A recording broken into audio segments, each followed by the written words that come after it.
You're watching Live Impact News right here on WCNC Plus. The time now is 12:30. I'm Megan Bragg. Thank you so much for joining us on this Thursday. We have some breaking news that we really want to get over to. A gunman is dead following an active shooter threat at Old Dominion University campus in Norfolk, Virginia. So this call came over around 10:30 this morning. We do know that 2 people are hurt right now, and the suspect, the shooter, is dead. That's according to police right now. Federal authorities do know about this. Kash Patel actually saying something on his social media about this, that he is aware. ODU classes have been canceled so far today. Lots of roads are blocked as well as police continue in that area. We're going to get over to our sister station who's in Norfolk. This is 13 News Now. They have been covering this and are out there live at the scene. Fight. Yeah. You come face to face, you got to fight for your life. And, you know, that's the situation that you certainly hope does not happen. Yeah. But that's what that means. And it is an official protocol. And it appears that they followed that today. I want to do this. Let's hear from them directly, okay? Mm-hmm. We have Derek. Can we? Okay, we can send it to Derek, but I do, just the segue is good. We're going to get to Derek Lytle in just a quick moment. No, we're going to him right now? Okay, we got Derek, who is there on the scene now, too. Derek, you guys are in position. Are you guys getting any new information there? What do you know? Yeah, hey, Eugene, let me tell you this. It's just dozens of people scattered throughout this gas station just across the street where they now have everything blocked off. A lot of people taking photos, talking to one another, trying to figure out what's going on. I did just talk to a mother that says she lives in Harrisonburg. She says she hadn't been able to get a hold of her son. She was actually getting updates through our news station, and she was super nervous. She said she just got a hold of him. He's locked down in his dorm room. But for parents, it's that scary you guys talk about of the not knowing. A lot of kids go out of state or out of their local community to attend college and get that degree, and not being able to get a hold of them in the modern day of technology is what's scaring most people. It's a very active scene as we have it. I actually just got off the phone with my mother. They're on vacation in Arizona road tripping right now, and they had it on their hotel room TV right now asking me, are you at the scene? It's a talker all throughout this early Thursday, and obviously something no one wants to deal with, but it's a very active scene. A lot of people just hanging out, asking questions, seeing if they can learn more.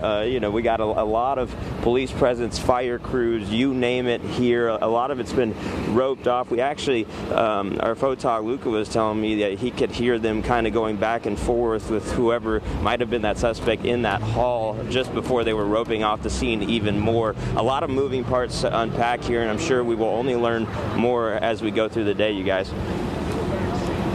Derek, we appreciate you so much. Hey, Derek, we just got an update from the president of Old Dominion University, Brian Hemphill. I'm just going to read as much as I can here. You can just bring it back on us now, Sarah. Reading out, saying earlier today, Old Dominion University faced a tragedy on our main campus. Said he's grateful for the swift response of our police officers, emergency management personnel, and our partners at the City of Norfolk who promptly assisted the injured. Due to this incident, Old Dominion University has canceled classes and suspended operations on main campus for the remainder of the day. Due to the ongoing investigation, they are asking to please avoid the area in and around Constant Hall that you're looking at there live on your screen. And he says to continue to follow instructions from ODU alerts. Family Information Center is available and in Chartway Arena's Big Blue room. Okay, that's, I think, right near the area as well. Says student, faculty, and staff are encouraged to go to Broderick Dining Commons for lunch and counseling support.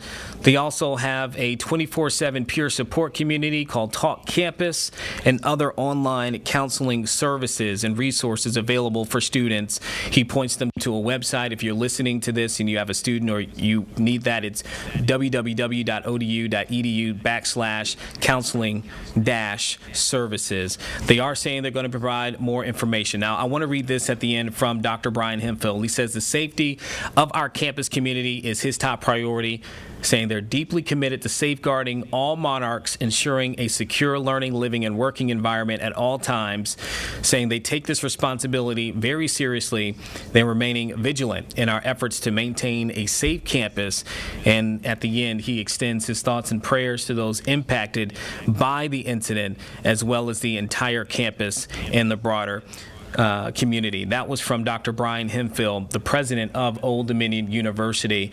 At this time, Sarah, what I would like to do is if we can play sound from a student that Madison Schlegel spoke with earlier today. We had him live on our stream detailing his experience from the moments that he realized something was going on inside of Constant Hall.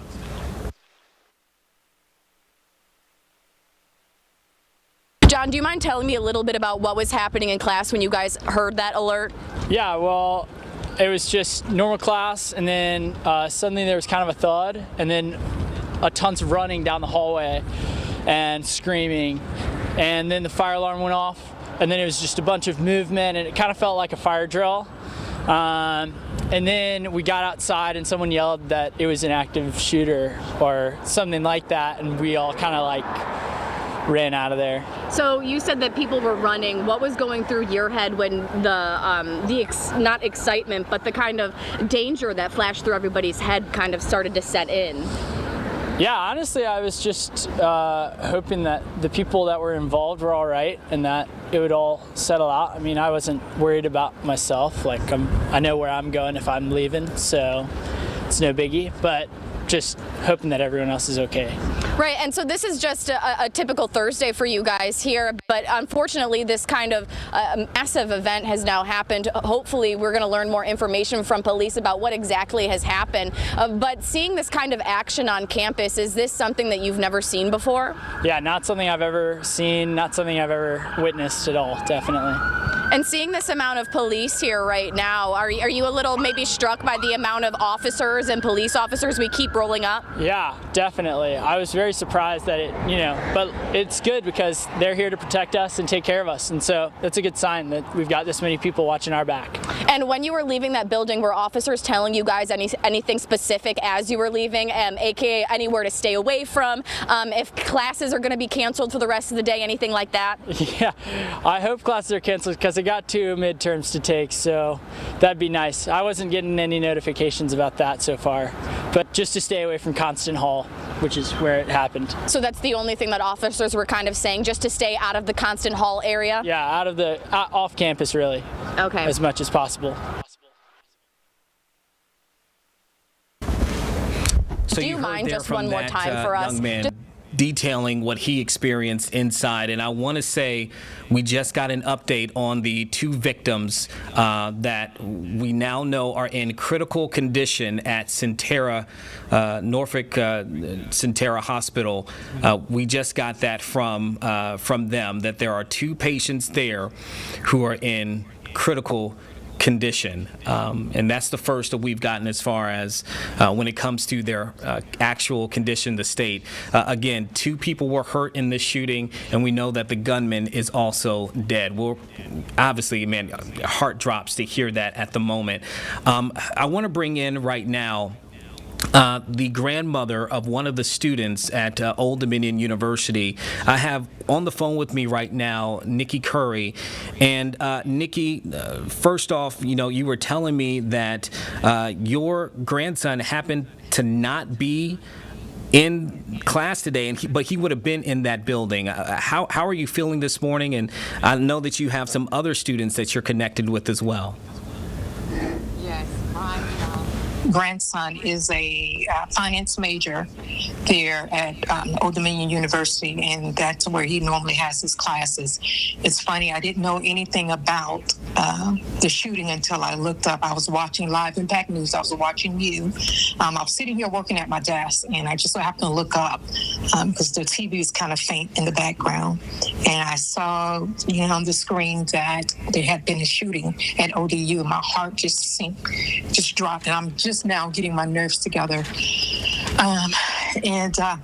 So everything began at that point. I actually reached out to my grandson. He wasn't answering his phone. I texted and called his mother, and she didn't answer, nor did she respond to my text messages. So I thought about reaching out to the other grandparents, and I couldn't find their phone number. I don't know if it was nerves or something else, but I just could not find the other grandmother's phone number. So I reached out through Facebook messaging, and she just so happened to respond. And that's when she told me that my grandson did not go to school today. However, his roommate, which is his brother, not my grandson, but his brother, did go to school, and he was in that building when all the shooting took place. And so for his brother, his roommate, what can you tell us, if anything, about his experience? I'm assuming he made it out of the building. Yes, according to the other grandmother, she said that Dylan, he did make it out the building. However, when all the shooting was happening, he actually had to hide in the bathroom. He was very nervous, very afraid, and he had to wait until the police arrived before he exited the bathroom. But yes, he was hiding in the bathroom. He could hear everything. So I'm waiting on a call from them now. The family's in an uproar. We're just trying to figure out what's going on. We're a pretty close family on both sides. And my son is the father to my grandson, of course. And everyone's just asking me, do I know what's going on? And I'm just getting information. It's slowly and trickling in as we speak. So, but everybody's okay. They're back at their apartment in Norfolk, which is not far from Old Dominion University. But the young man that was in the bathroom hiding, he is very shaken from what I understand. I mean, he is traumatized. Yeah, I can't imagine. I mean, this is such a scary and traumatizing situation for anybody who would be involved, and especially for you, Nikki, as a grandparent. And we appreciate you taking the time to even speak with us and sharing your experience and what you are feeling. Can you tell me, for the rest of the family, are they local? Are they further away from Norfolk? And I ask because we were talking earlier, just even as a parent or a grandparent, how it feels when something's happening and you're not close to your baby. So in proximity, are they nearby? Are they able to get close to be able to touch and see them? Some of the family members are here in the area. As a matter of fact, my sister is calling me right now. They're watching the news. My son, which is the father of my grandson, he is not in the area, and he's calling and texting saying, "Where's CJ? Where's CJ?" So I'm texting him. I guess the news is, spreading in other regions, and I'm letting him know that I did find out that my grandson CJ is okay. He was not at school, and yes, we do have family members across the United States, and I'm sure everyone is calling, asking, inquiring, but this is very traumatic, very traumatic. These kids are thinking they're going to school every day or going to college and everything is good, and then something like this happens. What year is your grandson in school? My grandson is a junior. So he's a junior. He's a finance major. He's a junior, so he's about a year out from being out of school there at Old Dominion University, graduating. And it's another one of those things too, Nikki. Full disclosure for those, we know each other, prior to this broadcast, and I know that you are very keen on knowing what's happening in the news. You are someone who always stays informed. But for this to hit so close to home for you, I'm sure is adding to that anxiety that you felt within all of this. And I'm sure the relief is that much sweeter now knowing that he was not in school. Yes, the relief is what I needed. I'm still kind of shaken up. I'm wringing my hands right now, and I'm just like, oh my goodness. Not being able to talk to him at the moment, not hearing anything. It took me a little while to get in touch with his grandmother, and again, I had to contact her through Facebook Messenger, because for some reason I just could not find her phone number in my contacts, which is weird. I probably was overlooking it and just so nervous at the time. And I'm just glad he's okay. I don't know why he skipped school today, but kind of glad he did, because he would have been in that building. He definitely would have been in that building. Nikki, I'm going to open the mic here for Janet Roach, who's in with us right now. And Janet, I don't know if you had any questions or comments for Nikki. No, I just, hi, Nikki. Thank you so much for talking with us. I appreciate it. And I heard that relief, that sigh, that you gave. What are some of the questions that you have now as a grandmother? Some of the questions I have right now is, how did this happen? Were there any protocols in place? I was listening to Live Impact News broadcast earlier, and one of the students said that he heard that it was something about an ROTC student. I'm not sure, and I don't want to convey that if it's not true or verified, but how did this happen? And I thought ODU was a very secure campus, but you just never know. So those are some of my questions. Right. Where was the protection? Are there any security guards there? Yeah, What's those next? are excellent How questions. are we protecting our children? Yeah. Right, yeah. Those are great questions, especially as we said, it's an open campus. So what does the university do to secure each building that is there on this campus in a very populated portion of the city? Janet? And in many cases, you can just walk in, you can walk on campus and just walk right into a building. Don't know if that was the case here, but that is with a lot of public universities. So, they'll be interviewing witnesses. They're going to take a look at any, maybe footage. Of course. That might be in the area.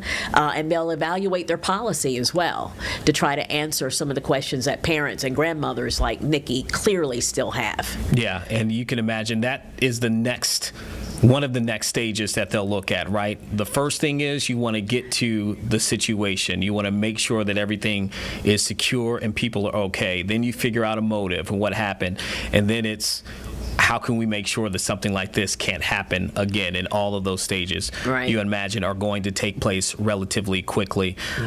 Nikki, again, thank you so much for even taking the time to talk to us. I heard you say that your sister was calling you. Please call your sister. Make sure that, whatever information they probably want to get from you so they can feel that same level of relief. And we're glad to hear that your young ones are okay this afternoon. Thank you. Thank you for having me. Absolutely. Thank you. Okay. So, I think that's a good perspective to hear from, Janet. I mean, to hear from a parent or a grandparent, not only to get the perspective of what happened you heard her talk about her grandson's roommate or brother who had to hide in a bathroom in that moment, instinctively knowing to do those things, but speaking to, again, that relief that probably a lot of parents are feeling at this very moment, knowing that the threat is over. You would imagine for at least, the thousands of parents, except for maybe those two that we're still, waiting to be identified, who are in critical condition. It's a tough situation. Very tough. And you could hear her talk about her initial panic. She didn't know about it until she was watching Live Impact News, and then immediately she starts to think about, what about my grandson? And frantically trying to get in touch with him, and we're so thankful that he is safe. A good day for him not to be in class, but obviously his brother, glad that he is okay as well. But that's the panic that just shoots through you when you hear about something like that. You can't help it, because, one of the students talked about, you always hear about this and it's like it's a world away. It's like far away. You don't think about it being right here in your own facilities, in your own backyard. And that's what's beginning to happen, where so many people now can talk about incidents that have happened either where they were or where they had a family member. And, I think that within itself is tragic. So obviously when Miss Curry heard what was going on, she's thinking that, my grandson could be harmed. This isn't necessarily something that's going to happen to someone else. It could happen to him. And she, rightfully so, she panicked, but he is okay, and so we're glad about that. Yeah, and we saw, if you were listening while we were talking with Nikki, we had a box open where you saw law enforcement seemingly escorting a line of students toward Chartway Arena there, which is across the street, essentially, cat a corner from where the main police presence in the situation took place. That is because, if you heard me say earlier from the message sent out from ODU's president, that the Family Information Center is available. That's inside of Chartway Arena's facility, and I believe that's probably where they're taking certain individuals. Maybe, they don't have anywhere to go right now, whatever it may be, but they're taking them there. Who knows? That parking garage is there. There's probably a lot of people who are blocked in. If they're students or whatever, maybe they live off campus. Is that where they're doing the counseling? The counseling services are in the dining. They are available at the Dining Commons, so Broderick Dining Commons. I have a map pulled up. Let me see if that is in the same direction. Yes, Broderick. Is that? Do you see it? Let me see if we can find it. I know we had a map pulled up at some point there. That's also where they have 24/7 peer support community in action. So you probably do have a lot of people going to that facility to lean on each other. Yeah, I'm trying to look for exactly where that particular dining center is located, and I'm looking at the map, and I'm not able to at the very moment. But for those who are familiar with campus, again, where they are hosting those services are the Broderick Dining Commons. That's also for lunch for people, who may need to get something in their stomach that they can eat right now. And again, those counseling services that Janet just spoke of. That's at the Broderick Dining Commons. That's where that is located. Okay.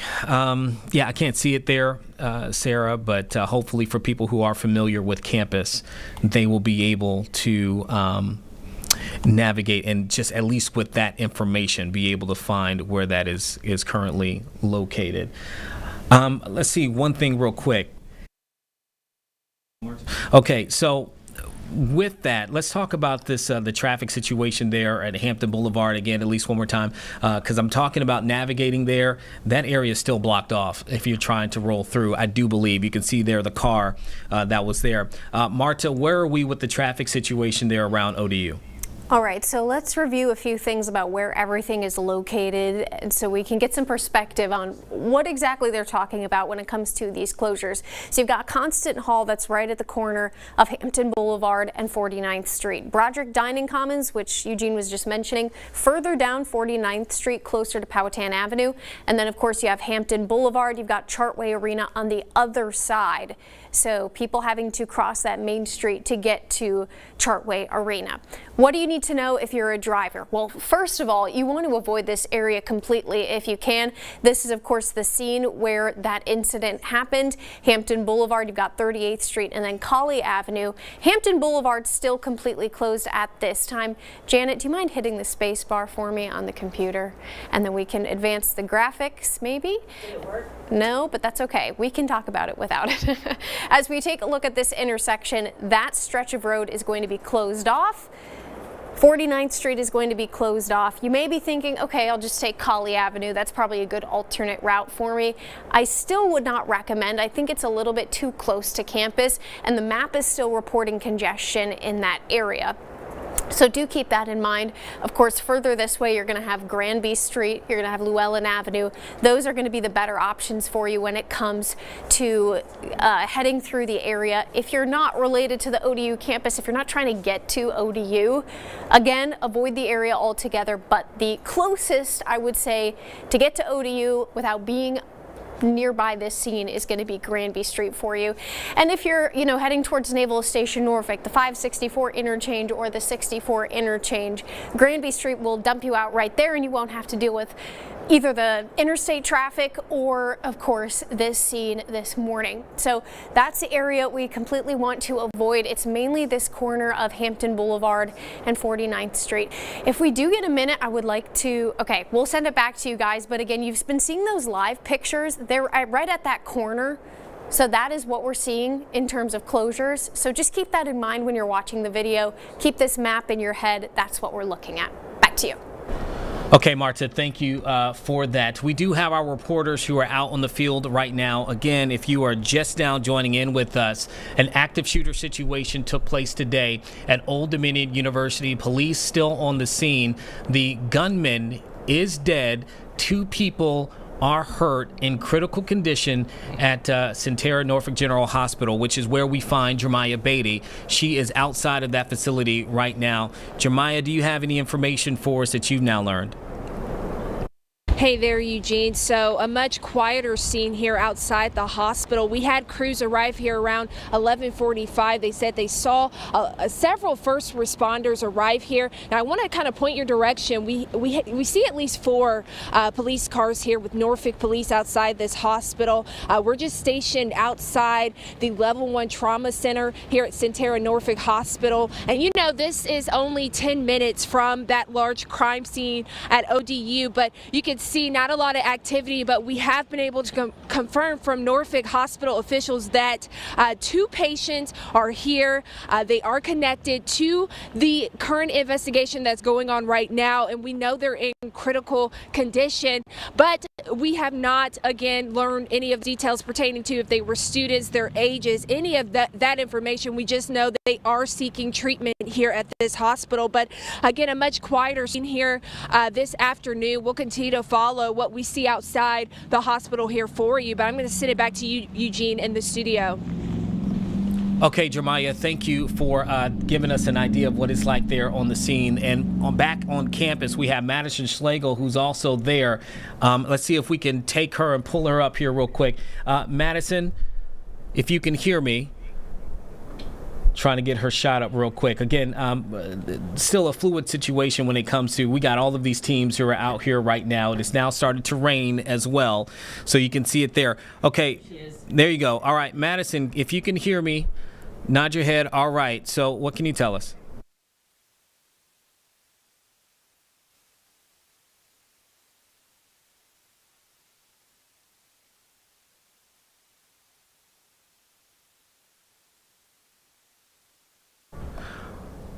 All right, we'll come back. We'll come back.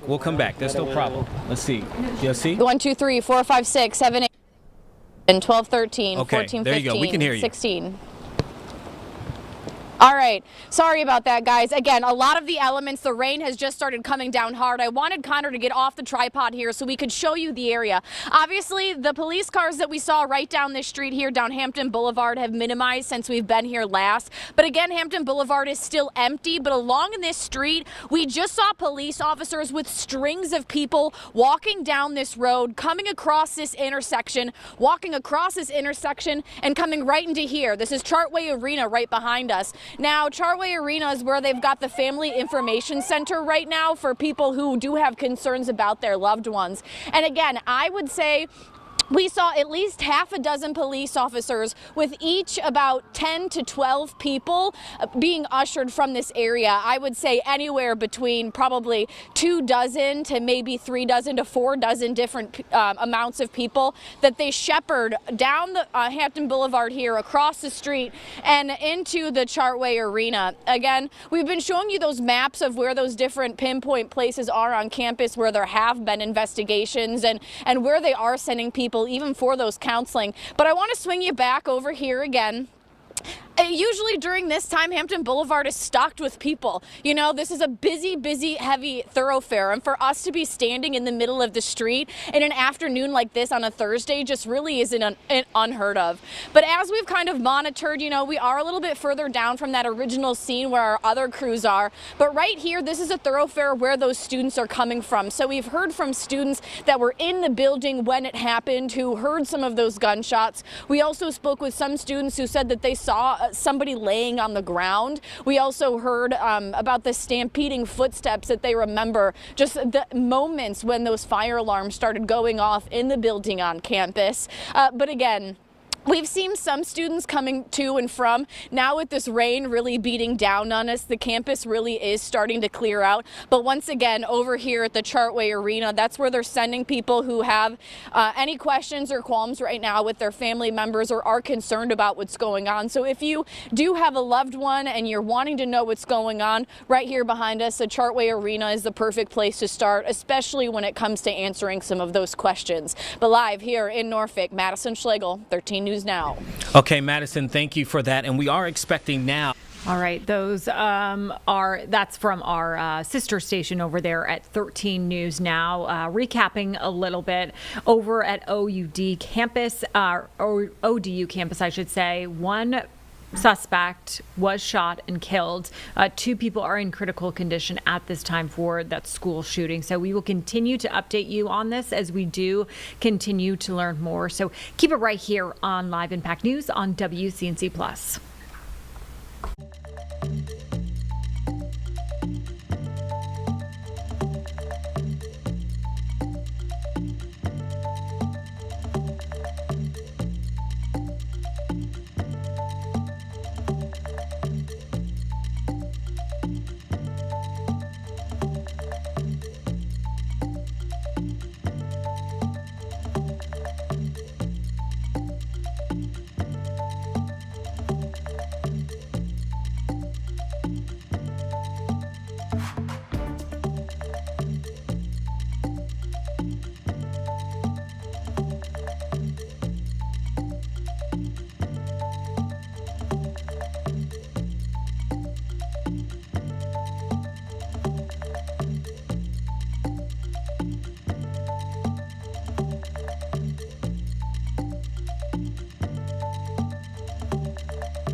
You're watching Live Impact News right here on WCNC Plus. Thank you so much for joining us on this Thursday. Time now is 1:04. I'm Megan Bragg.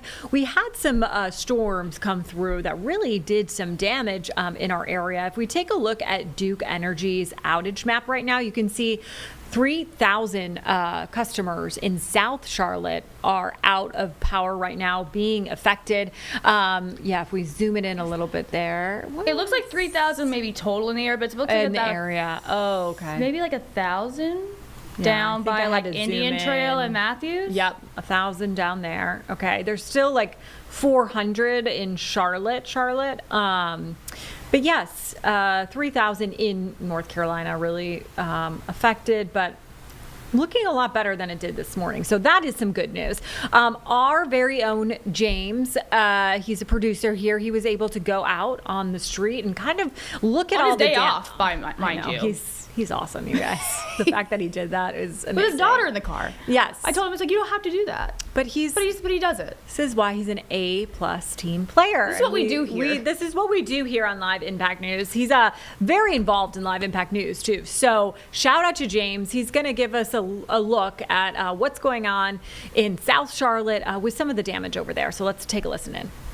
There are downed trees and power lines in South Charlotte after a line of storms rolled through this morning. Duke Energy says about 1,000 of their customers are currently without power along Providence Road near Colkindle.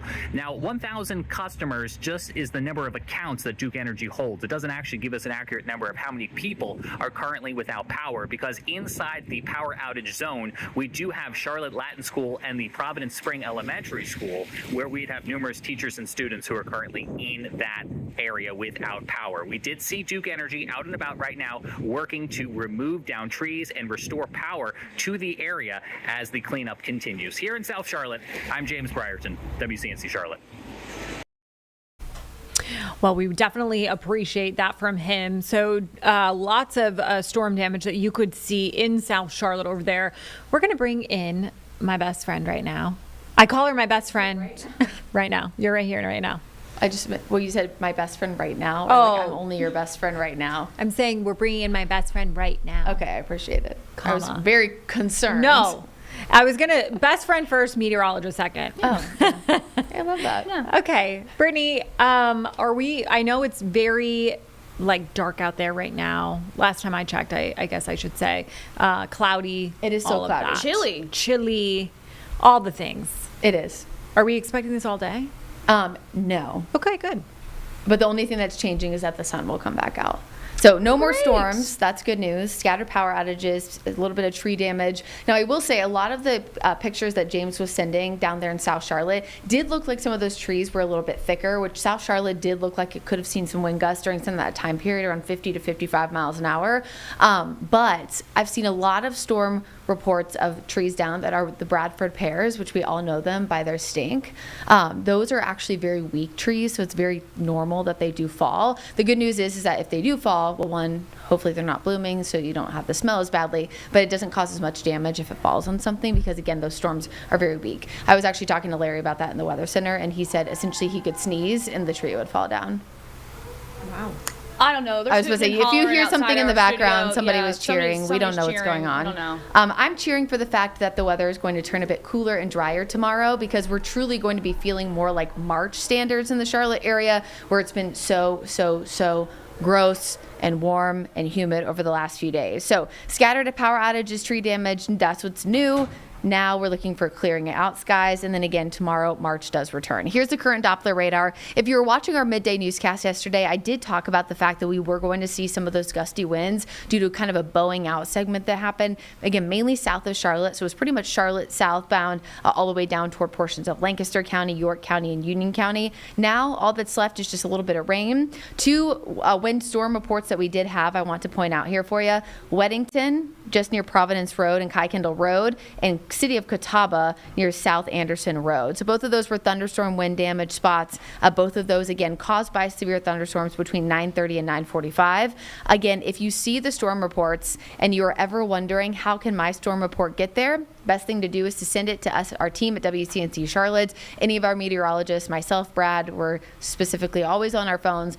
We can send it to the National Weather Service, or there's always an option to send it to them directly. So by the time we hit this afternoon, before sunset, mid-50s. So it is going to be cooler this afternoon compared to where we have been. We had 2 days in a row of record heat, 87. This afternoon, we're in the mid-50s. Overnight tonight, we're on frost watch. Temperatures will actually fall to about the mid-30s by 6 a.m. I do think that winds might be a bit too high to see widespread dense frost, but I give yourself at least 5 extra minutes in the morning to get to your destination. And then we're in the 50s again by lunchtime tomorrow, eventually returning to the 60s. So overnight, mid-30s. In the mountains, we're looking a little bit colder, mid to upper 20s. A lot of that because they had snow from the earlier storms that we had. They got snow because it was so cold. And so with that, active snow on the ground typically means you're going to be colder just because of the proximity to snow.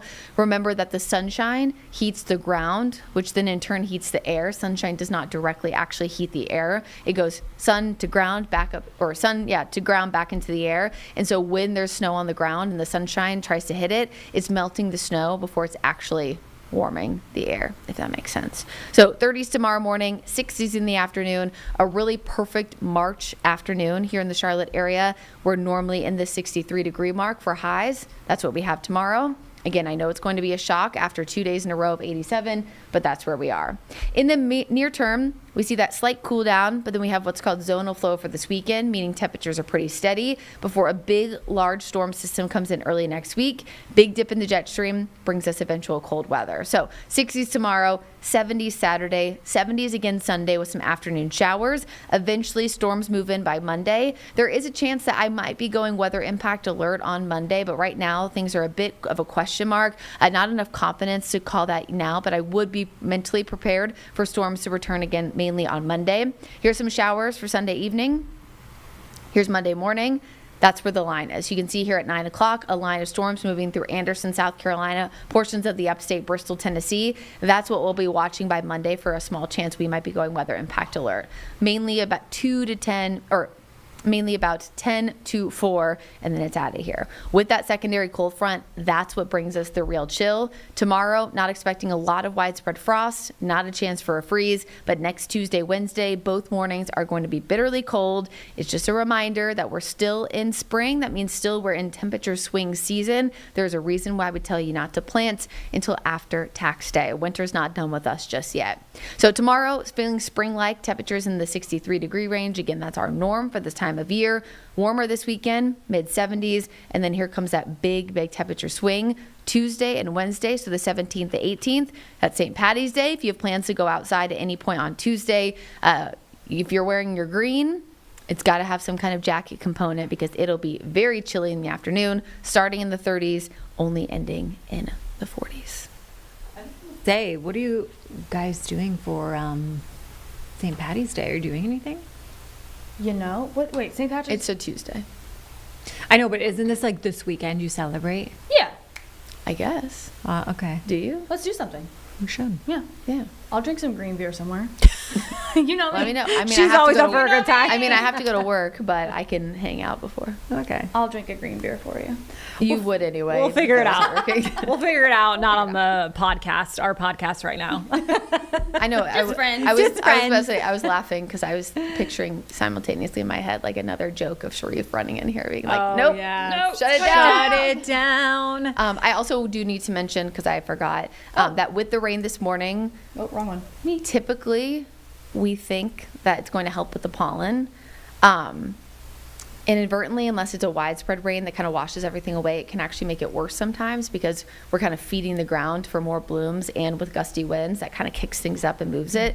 I do have a story that's airing tonight at 6:15 about why this specific year allergy season seems like it kind of went from 0 to 100. Oh, 0 to 100. I am so tired of my fiance snoring every night because of the allergies. Do you have allergies? Do you have? I don't. I don't. I'm so lucky, but everyone else around me does. Yeah. And Greg's it's got it annoying. too. Oh, Yeah. gosh. I will say though, I feel like Steven snored before. Sorry, He Steven. did. He did, but now it's like bad again. It's worse. Yep. Yeah. Sorry. You got to get him one of those like little the little nose things or whatever. I know. that makes Well, you look I like you're a do. swimmer. I got him one. He's just not wearing it. Anyways, enough about me Enough about and my us. personal life. I mean, hey, if it impacts you and your ability to sleep, and that impacts your ability to do your job, then we care. We care because we're live impact news, Yeah, baby. that's right. Okay. Perfect. So we're going to take a quick break right here. Well, but let's show you the outages first. Let's do this first. Okay. We did mention this earlier, but we are still seeing some outages in Charlotte and around North Carolina. Looking like 230 right now in the Charlotte area, 117, 111, and about 1,000 down where This is like near Providence it's and near Matthews? Providence and 485 the outer It or looks interlude. like- So if you are around, Providence, Reed. Matthews. Yes. Let's see. yeah, Matthews Providence Road's area, the biggie, right in that in in the 45. right 485 corridor. Looks So like it says here, it'll be the one to get it resumed power by 1:45. So that's about what, half an hour from now. oh yeah, So we you can should check be back. good. We'll check back for you to see what's going on in that area. If you're using your phone or something right now watching us, we will be sure to check back in with that. But keep it right here on Live Impact News on WCNC Plus. We're going to take a quick break, but when we do come back, we're also going to check in on updates of that OUD or ODU shooting that happened in Norfolk, Virginia. We do know that 2 people were critically injured and the suspect was shot in that. So we're going to check back in with News 13 when we come back. So stick with us right here on WCNC Plus.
We are continuing to follow this breaking news in Norfolk, Virginia. Right now, all clear was given after a shooting on ODU campus. The shooter is dead. That's what police have confirmed. But we do know that 2 people are in critical condition right now. They are at the hospital.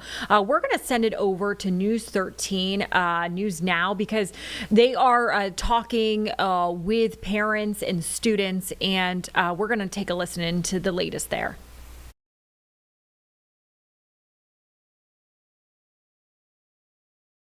That hasn't stopped the law enforcement from being out here, still trying to investigate and figure out exactly what happened. A few moments ago, of course, you guys saw the plethora of fire trucks that you've seen. Those have dispersed, so it's not as heightened as a response that we're seeing take place right now, given that all clear message. But we still have officers out here stopping traffic. You still can't really get in this area, and several officers still lined up down Hampton Boulevard, down the intersection of Hampton Boulevard and 49th Street. Okay, thank you so much for that, Layla. We're going to now go to Jordy Clark, who is live, I do believe, from Centera Norfolk General Hospital. Jordy, we know that 2 people have been taken to that location. What else do we know about them, victims from this particular shooting? Yeah, Eugene, so I've been here since around 11:45, close to noonish, and certainly I've only really seen a lot of police presence kind of coming and going in and out. I saw a detective earlier, not sure if it's related to this case, but have seen them circulating throughout this hospital. As you can, see, I'll have my photographer pan down there for you. The police presence, the cars that have been here, whether or not related to the incident. But of course, we unfortunately have not seen those victims, but we do know, again, that they are in critical condition. We have the confirmation from Centera officials that they are here being treated as we speak. Now, we are hopeful to hear soon on any updates as to their condition, but again, we've been talking about just how tragic of a situation this is. Certainly, again, not too far, just miles away, that shooting happening at that campus. But again, we are here right now just waiting for any update on those patients, and again, waiting just to see how critical their condition is. But again, just 2 people, and we are still monitoring that situation here at Centera General Hospital. But we'll be live on the scene to provide you guys any updates as we learn more throughout the afternoon. Okay, Jordy, we appreciate you there again, and we know that those 2 victims from this on-campus shooting are in critical condition there at Centera. We don't know their identities or whether or not they're students, faculty, staff, their connection to the campus, but we know that they are in critical condition. We've been hearing responses coming in from officials across the country. We told you earlier that we heard from FBI Director Kash Patel, said his team is closely monitoring the situation. We showed you the moments in which Governor Abigail Spanberger said that she is closely communicating with officials there at Old Dominion University. We now also can tell you that Congressman Bobby Scott has also issued a statement. I will read it for you here, saying that he was horrified to learn of the violent tragedy that occurred at ODU this morning, saying he's thankful for the first responders who were able to neutralize the shooter before they could perpetrate any further violence, saying that while we are still gathering the facts of this situation, his thoughts are with the victims and their families. Everyone should feel safe in their communities, and students should feel safe on campus, saying we must do everything we can to prevent these all too common tragedies of gun violence. We also are seeing a response here from former Congresswoman Elaine Luria, and this is what she is saying, I'm keeping the students, faculty, and staff of ODU in her prayers, especially those who have been injured and impacted by the shooting on campus, saying that she is praying for and wants to express gratitude to law enforcement officers who quickly neutralized the threat and undoubtedly saved lives. And as we get more of these responses that we flag and see, of course, we will share them with you. I will read to you right now. Current Congresswoman Jen Kiggins has now stated her remarks on her congressional page here, saying, quote, you can see it for yourself, as we await answers to this awful tragedy, my thoughts and prayers are with the students, faculty, and families at ODU this afternoon, saying that she is grateful also to law enforcement for their swift response, saying that she hopes people will join her in praying for the 2 individuals who were injured. And we keep hearing that from everyone kind of involved in this case, who have learned more information as we await an official press conference from ODU officials at 2 p.m. in about 40 minutes or so, that law enforcement did indeed act swiftly in this situation. Again, a quick timeline. It was shortly before 10:50 where officials say a gunman opened fire inside of that school building there, where the School of Business is held, and 2 people are now in critical condition. The gunman is dead. Okay, we know that information. They quickly, as they got the report of this active shooter, told people through an ODU alert to get out of that area, to run, hide, or fight, get to safety, and avoid the area around where that building is, around 49th and Hampton Boulevard in Norfolk. I want to do this now, Sarah, if we can cue up an interview that Layla Cox had earlier. We heard from a student who was inside of the building when this shooting took place. I want you to listen to her describe her experiences as she was getting ready to take a midterm. Listen to this.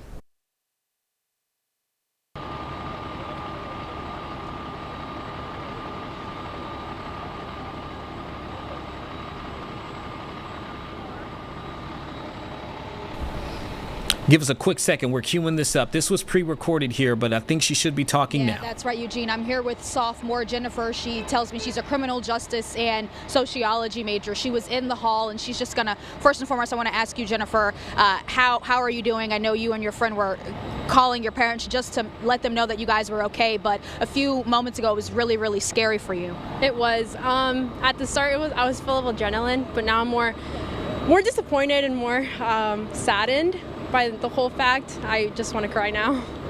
Right, and whatever you're comfortable sharing, in the hallway, in the hall, what did you hear, or what prompted you to run with you and your friends? So I was actually waiting for my midterm exam to happen. The guy next to me and I were just standing by when all of a sudden these 3 ladies, or 3 people, it was a group of people, started telling the suspect, I assume, to get out, and all of a sudden we heard a commotion. A lot of people rumbling, starting to get up. We looked at each other, the guy next to me, we looked at each other, we started running, and that's when we heard, gunshots. And I mean, imagine quite a run for you to get here. And I know you've been out here with your friends. Why are you choosing to even stand out here during this moment? I know you said you were really worried, but also I imagine you called your family as know they're really worried about you as well. Yeah, I actually ran from Constant, where the shooting was occurring. I ran to the Chem building. I came back to my dorm. I realized I can't really go back to Northern Virginia, where I'm originally from, because the whole thing is barricaded. But as I said, I'm studying criminal justice, so why not be first-hand experience, where the whole thing is going down. All right, anything else you'd like to share about what happened today, or what you look forward to coming out of this situation, as we're seeing a lot of police agents here right now? I know you've been up to date with the alerts shared from Old Dominion University, but anything else you'd like to say, message to the community, anything at this time? I think it all goes down to being together on such a hard moment. I know that as a campus, we must remain strong, and that I'm actually very, very proud of how quick the situation was handled in regards of ODU PD communicating every update with the students, and as well as surrounding police departments. Thank you so much, Jennifer. You take care, you and your friend, and be sure to continue to let your family know that you're okay. Thank you. Thank you. So that's just hearing from Miss Jennifer. Oh, come on back. Yep. Yep.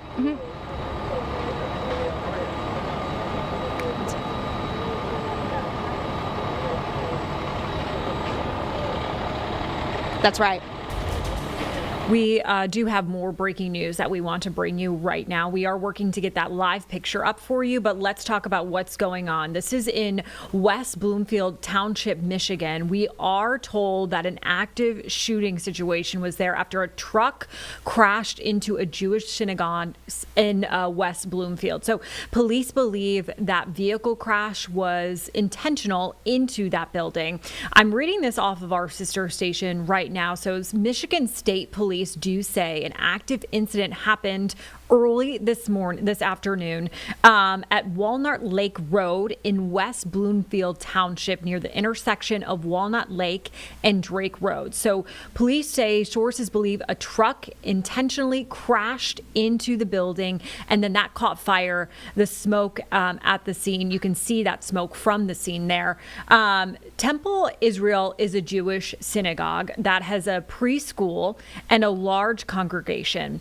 Now, there's also video that we have been seeing of people running out of that building from aerials.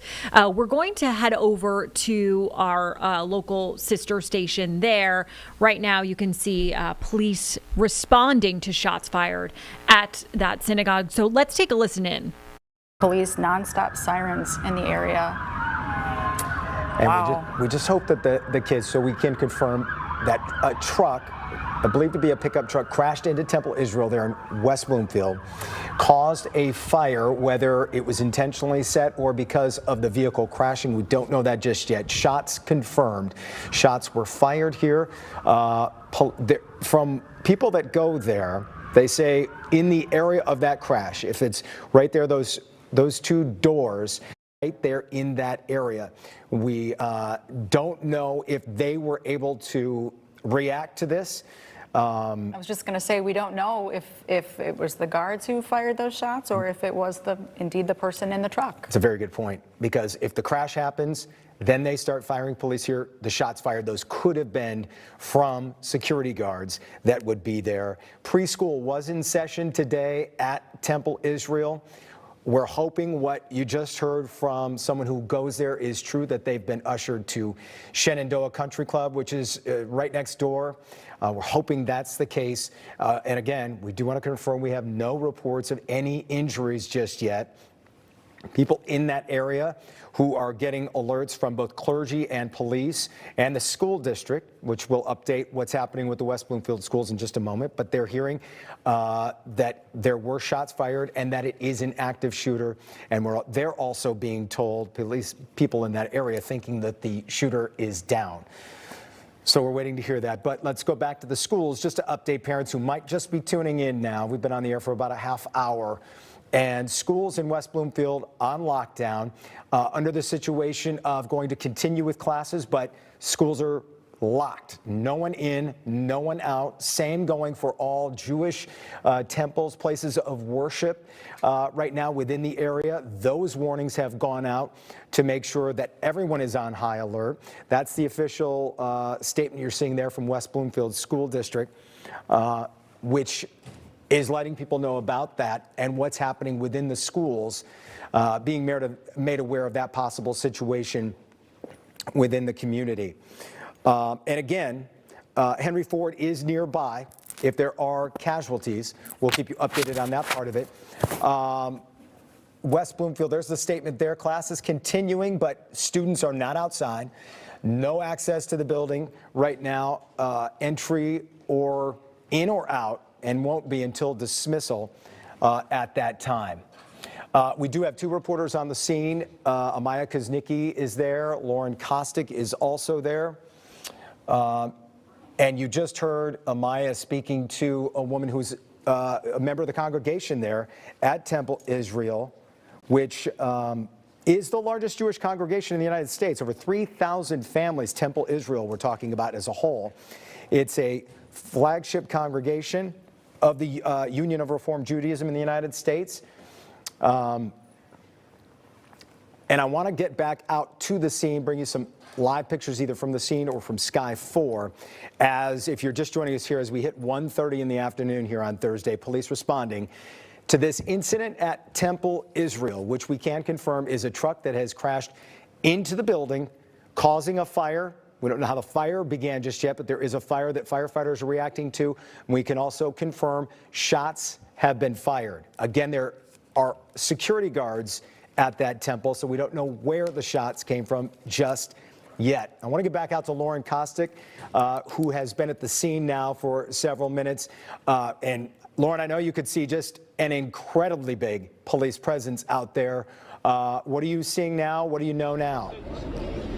Yeah, it really just keeps growing here. You know, earlier when you came to me, it was a little farther back. Now it's all the way here to this intersection. But it's also, we just learned that the chief of police for West Bloomfield and also the Sheriff Bouchard for Oakland County, they're going to be showing up here and hopefully giving us an update very soon over here on this corner. But here, I'll step out of the way. You can see just how much this police presence continues to grow. We see so many families, they're just running, trying to get to, as you mentioned, their daycare, preschool over in this temple. We're told they were directed to go over to the country club, so hopefully they're getting some more information over there. You can see these cars pulling out here now. Very organized. They're keeping us media here on this corner for right now, hoping to get that update very soon. But you just see all these flashing lights and so many people waiting for answers right now. But we are hoping to get that update very soon, guys. Lauren, I know this is just people waiting for answers. Kind of, you mentioned standing around nervously, and you again covered the Grand Blanc situation so extensively. Can you describe just the feeling out there today for us? Yeah, definitely this first hour is the hardest. Everyone waiting for those answers, but it's also very scary for these first responders. You know, a lot of times the first ones to respond have no idea what they're arriving to. So we're really thanking them here today. Oh, here we go. We got, looks like armored vehicle, Southfield SWAT vehicle driving in right now. We also saw a bomb squad arrive earlier. You can see an FBI agent here.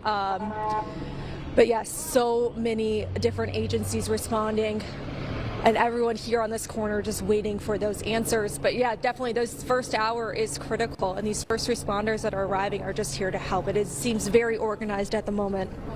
All right, Lauren, and we know a lot of families, a lot of kids go there to Temple Israel on a daily basis. As we mentioned, Hebrew school. Preschool was in session there today. They often have Hebrew school. And we also want to welcome in here Damon Fernandez helping us with this coverage. You just coming down from the newsroom. What are you hearing?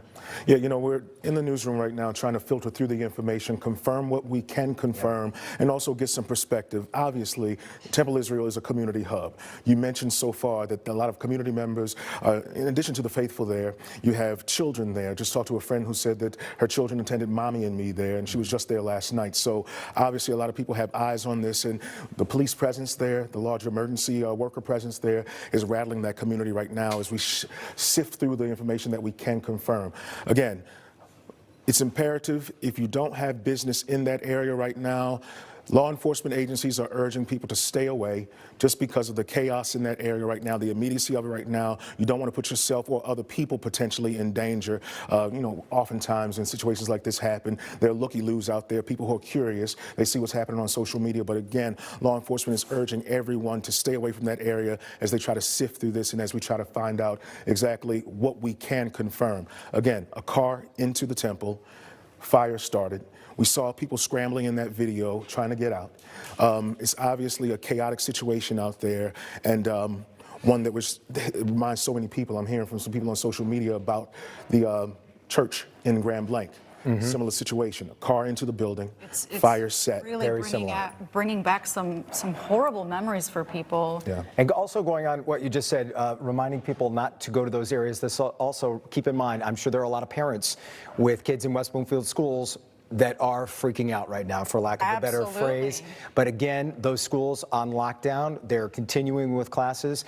Your best advice from police, not to rush to your child's school, because this is not at any school building in West Bloomfield, and you're not going to be able to get your child anyway. They can't get in and they're not coming out. No children are going outside. And just well, before we talk about kind of the national implications and how it relates to the war in Iran, because you can't help but make those connections, I do want to get back we're going back to Lauren Kostick, who is one of our reporters at the scene. Lauren, do you have new information? Yes, guys, we have actually all our phones are just going off with an alert right now about the active shooter, so you could hear that noise. We have Sheriff Bouchard here, Oakland County, also the Chief of Police. They're about to give us an update here.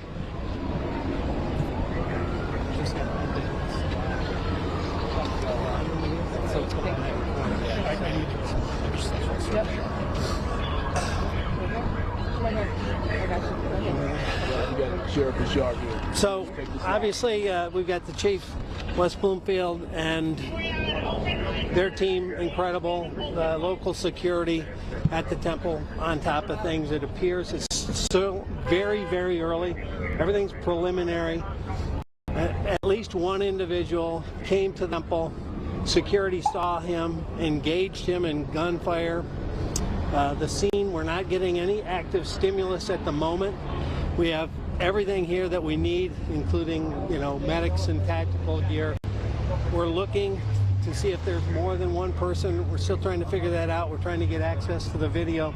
At the moment, we just tell people that shelter in place for at least a mile area until we determine that there's no one else that maybe was on foot and fled the area, until we figure out exactly what's going on, number one. Number two, reunification will be at the JCC, the Jewish Center, and that's where parents will go to pick up their kids. It's going to be secured by law enforcement, so no fear there. If you have nothing to do with the situation, don't go there. Don't come to the area. It's active and it's busy, and we're still trying to figure it out.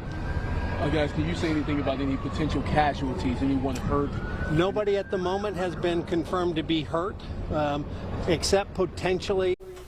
All right, we are going to join NBC News. They are having a special report right now on that update. So let's take a listen in.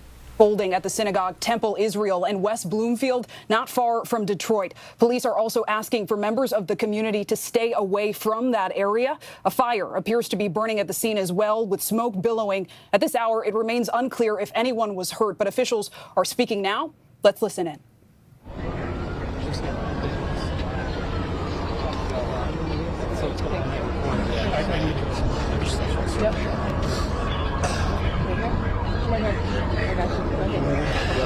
Sheriff and Sharp here. So obviously we've got the chief, West Bloomfield, and their team incredible. The local security at the temple on top of things. It appears it's still very, very early. Everything's preliminary. At least one individual came to the temple. Security saw him, engaged him in gunfire. The scene, we're not getting any active stimulus at the moment. We have everything here that we need, including, medics and tactical gear. We're looking to see if there's more than one person. We're still trying to figure that out. We're trying to get access to the video. At the moment, we just tell people that shelter in place for at least a mile area until we determine that there's no one else that maybe was on foot and fled the area, until we figure out exactly what's going on, number one. Number two, reunification will be at the JCC, the Jewish Center, and that's where parents will go to pick up their kids. It's going to be secured by law enforcement, so no fear there. If you have nothing to do with the situation, don't go there. Don't come to the area. It's active and it's busy, and we're still trying to figure it out. Guys, can you say anything about any potential casualties, anyone hurt? Nobody at the moment has been confirmed to be hurt, except potentially the shooter. Any ties potentially to terrorism? That's still way early to talk about. We have no idea because we don't even know who the person is at the moment. Has that person been neutralized? We don't have that person in custody. So they're still on the run? It's a work in progress. So that's why we're sheltering in place until we figure it out.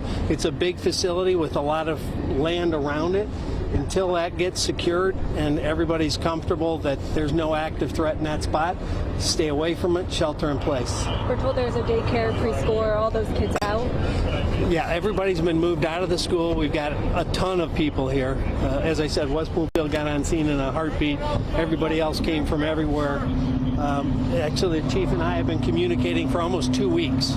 Every time I've gotten some intelligence from the national level, I've been sharing. We've been talking for 2 weeks about the potential, sadly, of this happening. So there was no lack of preparation.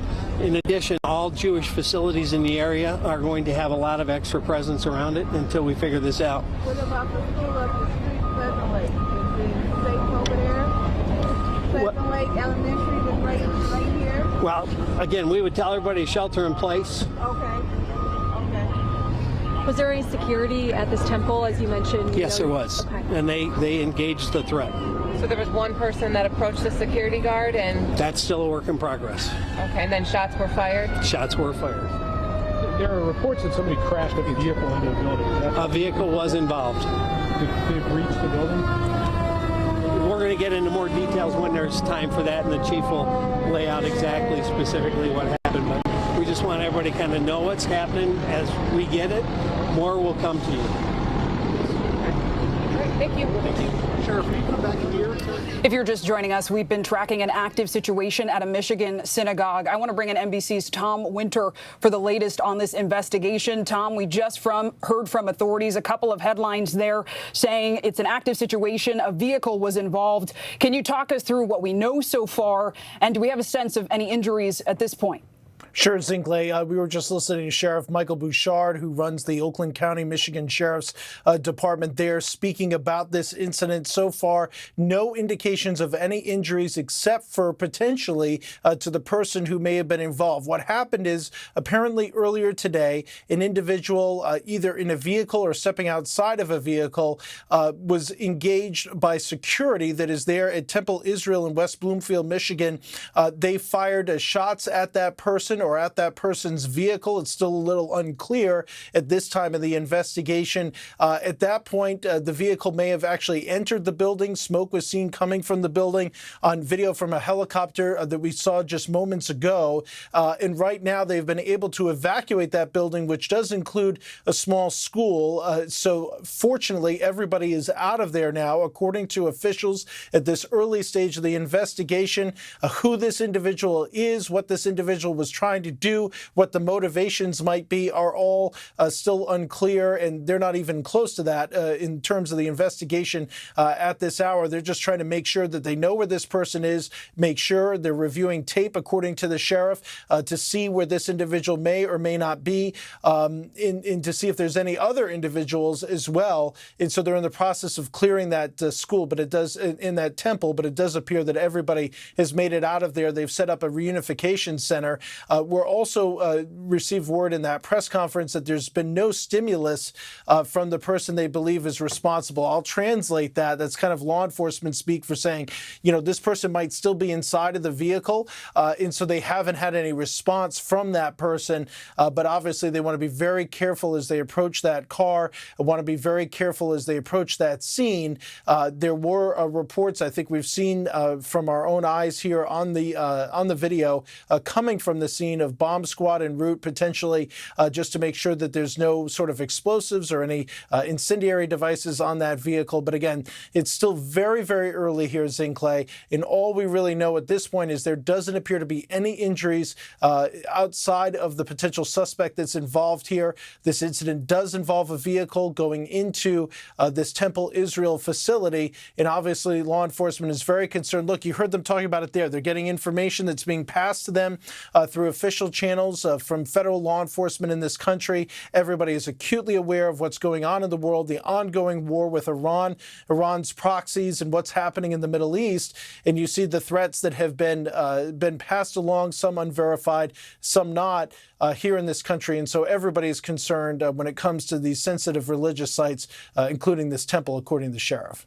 Yeah, absolutely. And we know, as you say, Tom, it is a rapidly evolving situation. To the point of the landscape, I do want to bring in our national affairs and justice correspondent, Kelly O'Donnell. Kelly, we know this is a synagogue, a house of worship. As Tom said, we believe there's also a school, and it's happening in the context of the war with Iran. Walk us through the considerations here as we're figuring out what happened, who did it, and why.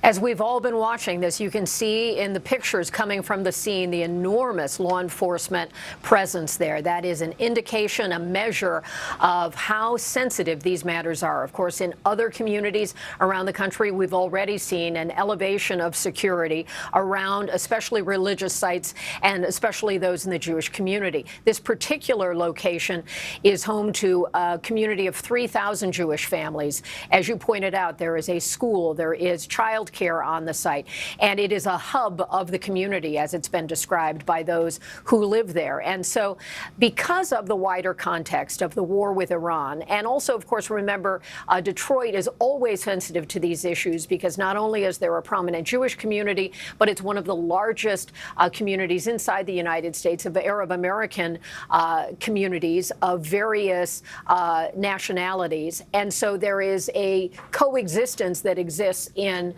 Michigan that is particularly attuned to these issues. And so what we have seen is the FBI director has already put out that his resources are going to support those here in Michigan. Of course, there is a field office in Detroit, and any additional things they need are in place. In addition, we've seen how Governor Gretchen Whitmer has called this heartbreaking. It is a measure of the sensitivity of the moment. As we're still learning details here, we know that historically there have been a number of deadly attacks associated with Jewish communities, synagogues, related museums and so forth here in the Washington, D.C. area. And so because of that, there is a heightened sense of not only ongoing daily security, and in this instance, we understand that it was the security on the property that engaged that person who was driving a truck toward them. That was the first line of defense. Those kinds of defenses are being hardened in many communities around the country as a standard precaution that is a posture they take regularly, and then they heighten it in the climate that we're in right now, with the U.S. engaged in Iran, with heated rhetoric, with threats, and as simply to be cautious. And so as this unfolds, we'll learn more details, but there are clearly federal resources here, community-based resources, and a lot of worry in that neighborhood. Absolutely. Anxiety is understandably high. Kelly, thank you. I want to bring in former ATF special agent in charge and NBC News law enforcement analyst Jim Kavanaugh. Jim, we heard Kelly say FBI personnel on the scene. That's confirmed by FBI Director Kash Patel. Walk us through what comes next here. What kind of law enforcement response should we expect? Well, it's all hands on deck. You're going to have all the federales. You're going to have the Michigan State Police, the sheriff, all the city officers around the greater Detroit area there. But the critical thing is finding the attacker. And he may be wounded. So alerts to the hospitals, and the clinics in the area. Could somebody come in? That's what they got to do. He may be in a manic phase. He may want to still launch another attack. Jim, thanks so much. Well, that concludes this NBC News special report. We will have more ahead on NBC News. We'll continue to follow that breaking news, but let's continue to break it down for you really quickly. The good news here is, I do have to say, is that police did say they don't believe anybody was hurt in this. So that is the good news. Here's what we know so far is that earlier this afternoon, a truck did go in and slam into that synagogue. Now, this is in West Bloomfield Township. That's in Michigan. So around Detroit, we're going to pull up a map really quickly kind of to show you where this is. So it is. You see that red box kind of to the top left of the corner? Yep. That's West Bloomfield Township in comparison to Detroit. So it's not too far. Not too far. Northwest of the city. Yes, northwest of the city. As you were hearing in that special report, there is a very big Jewish community in West Bloomfield Township. We saw that synagogue very, very large. So there is a large congregation there. There's also a preschool there. When I was looking at those aerial footages, I did see a playground, and there was smoke just inside of that building. So not quite sure where that truck did go into, but we know that there was shooting. We also know that a security guard engaged that suspect and shots were fired. Now, like I said, the good news is no one was injured. That's what police are saying right now, but they do believe that the suspect might be injured. The other thing is they're working to learn where that suspect is. Nobody is in custody right now. They do have a barricade in place right now for people about a mile from that synagogue. They want everyone to stay home, stay where they are, because like I said, there is still no one in custody at this moment. The other interesting thing I wanted to point out too is the police did say that for 2 weeks they've been on high alert, especially with these Jewish communities. They are trying to make sure that everyone is safe. They also said that security has been bumped up at these synagogues. So they said that they have been prepared just in case something like this has happened. So we are continuing to watch this right now. Like I said, everyone is in a shelter in place. They're telling people to avoid that area in West Bloomfield Township. That area is Walnut Lake Road near the intersection of Walnut Lake and Drake Road. So telling people to avoid that area right now. We are going to continue to track this right here on Live Impact News. So that's why you want to keep it right here on WCNC Plus. Still a suspect not in custody. We'll be right back in about 2 minutes.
You're watching Live Impact News right here on WCNC Plus. It is Thursday. It is almost 2 o'clock right now. It's 1:55. I'm Megan Bragg. We are following a lot of breaking news for you around the country right now. We have 2 active shooting situations that is going on, one in Detroit and one in Virginia. So Norfolk, Virginia, we are expected to hear from them. This is the ODU campus. There was a shooting there. 2 people are in critical condition. The shooter has been shot, but we're expected to learn more in about 5 minutes at 2 o'clock. They are expected to hold a presser there. So we will continue to follow that. We'll take you right there when that press conference begins. But first, we're going to head back to Detroit, where a person crashed into a synagogue in Michigan. We are told that no one was hurt, but the shooter might be hurt at this time, and that suspect is still on the loose. So let's take a listen in to that. Security saw him, engaged him in gunfire. The scene, we're not getting any active stimulus at the moment. We have everything here that we need, including, medics and tactical gear. We're looking to see if there's more than one person. We're still trying to figure that out. We're trying to get access to the video. At the moment, we just tell people that shelter in place for at least a mile area until we determine that there's no one else that maybe was on foot and fled the area, until we figure out exactly what's going on. Number one. Number two, reunification will be at the JCC, the Jewish Center, and that's where parents will go to pick up their kids. It's going to be secured by law enforcement, so no fear there. If you have nothing to do with the situation, don't go there. Don't come to the area. It's active and it's busy, and we're still trying to figure it out. Guys, can you say anything about any potential casualties, anyone hurt? Nobody at the moment has been confirmed to be hurt, except potentially the shooter. Any ties potentially to terrorism? With That's still way early to talk about. We have no idea because we don't even know who the person is at the moment. Has that person been neutralized? We don't have that person in custody. So they're still on the run? it's a work in progress. So that's why we're sheltering in place until we figure it out. It's a big facility with a lot of land around it. Until that gets secured and everybody's comfortable that there's no active threat in that spot, stay away from it, shelter in place. We're told there's a daycare, preschool, are all those kids out? Yeah, everybody's been moved out of the school. We've got a ton of people here. As I said, West Bloomfield got on scene in a heartbeat. Everybody else came from everywhere. Actually, the chief and I have been communicating for almost 2 weeks. Every time I've gotten some intelligence from the national level, I've been sharing. We've been talking for 2 weeks about the potential, sadly, of this happening. So there was no lack of preparation. In addition, all Jewish facilities in the area are going to have a lot of extra presence around it until we figure this out. What about the school up the street, Pleasant Lake? Is it safe over there? Pleasant Lake Elementary is right here? Well, again, we would tell everybody to shelter in place. Okay. Was there any security at this temple, as you mentioned? Yes, there was. Okay. And they engaged the threat. So there was one person that approached the security guard and... That's still a work in progress. Okay, and then shots were fired? Shots were fired. There are reports that somebody crashed a vehicle into a building. A vehicle was involved. Did it reach the building? We're going to get into more details when there's time for that, and the chief will lay out exactly, specifically what happened. But we just want everybody to kind of know what's happening as we get it. More will come to you. And just to clean up a little bit of what the sheriff was saying there, since that he gave those comments, that we have learned the shooter has been killed. And also when he talked about the national threat, and it's too early to tell, we talked to Andy Arena, former FBI agent, saying that's got to be part of the investigation, considering what we've seen in both Texas and New York. These are people who were saying they were part of the Muslim faith and with Iran and possibly connected to the war that's happening in Iran, because that war being led by both the U.S. and Israel. Right, and we just heard they had been kind of anticipating this and in communication over the last 2 weeks, and we did see FBI on scene and the most recent statement from the FBI.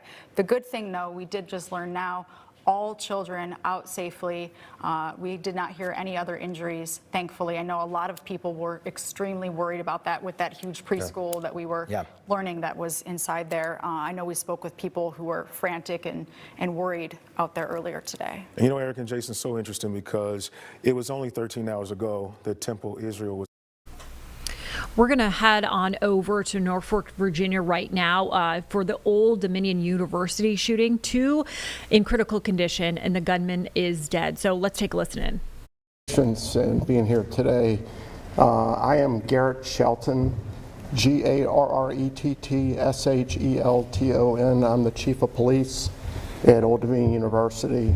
On the dais with me right now is President Brian O'Hempill and Chief of Police Mark Talbot, along with several other partners from the state and from the federal government, which is normal for an event of this caliber. So what I want to do simply is to brief you on what led to today, or where we are today, how we received the information, and where we are kind of moving forward.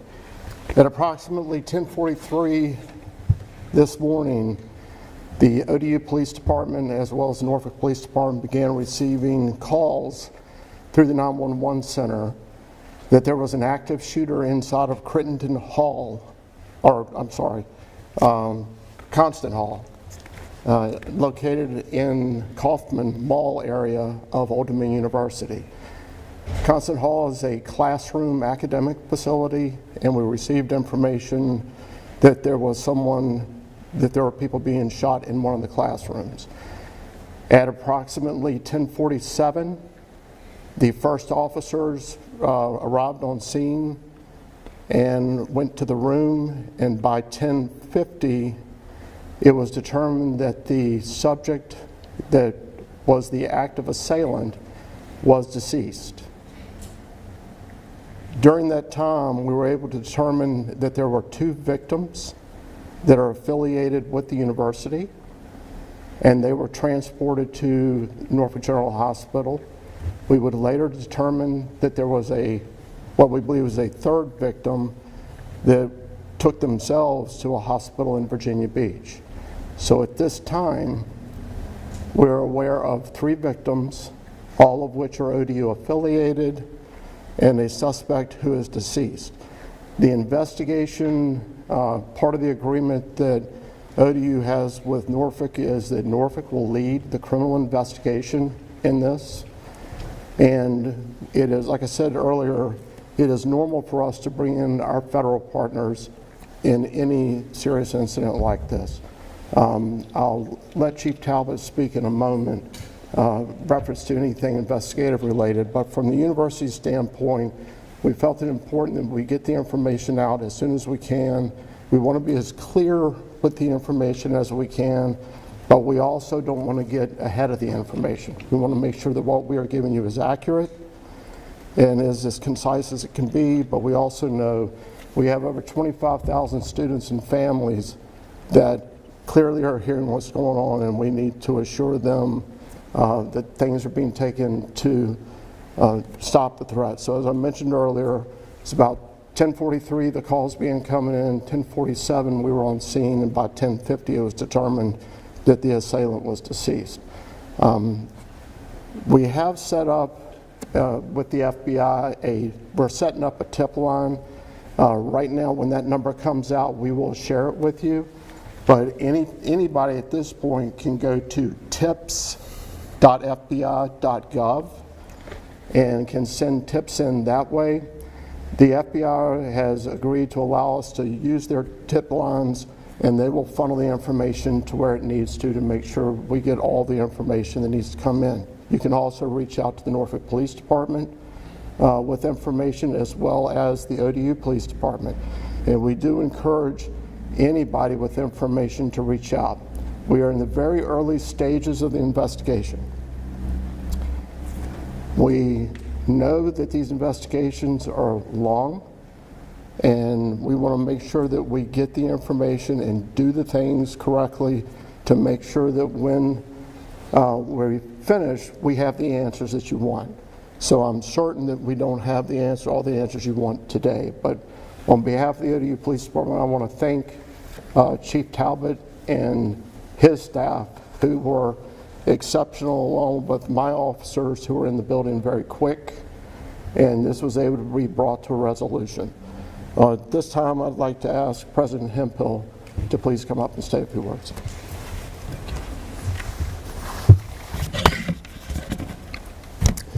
To say the least, today was a tragic day for the campus of Old Dominion University.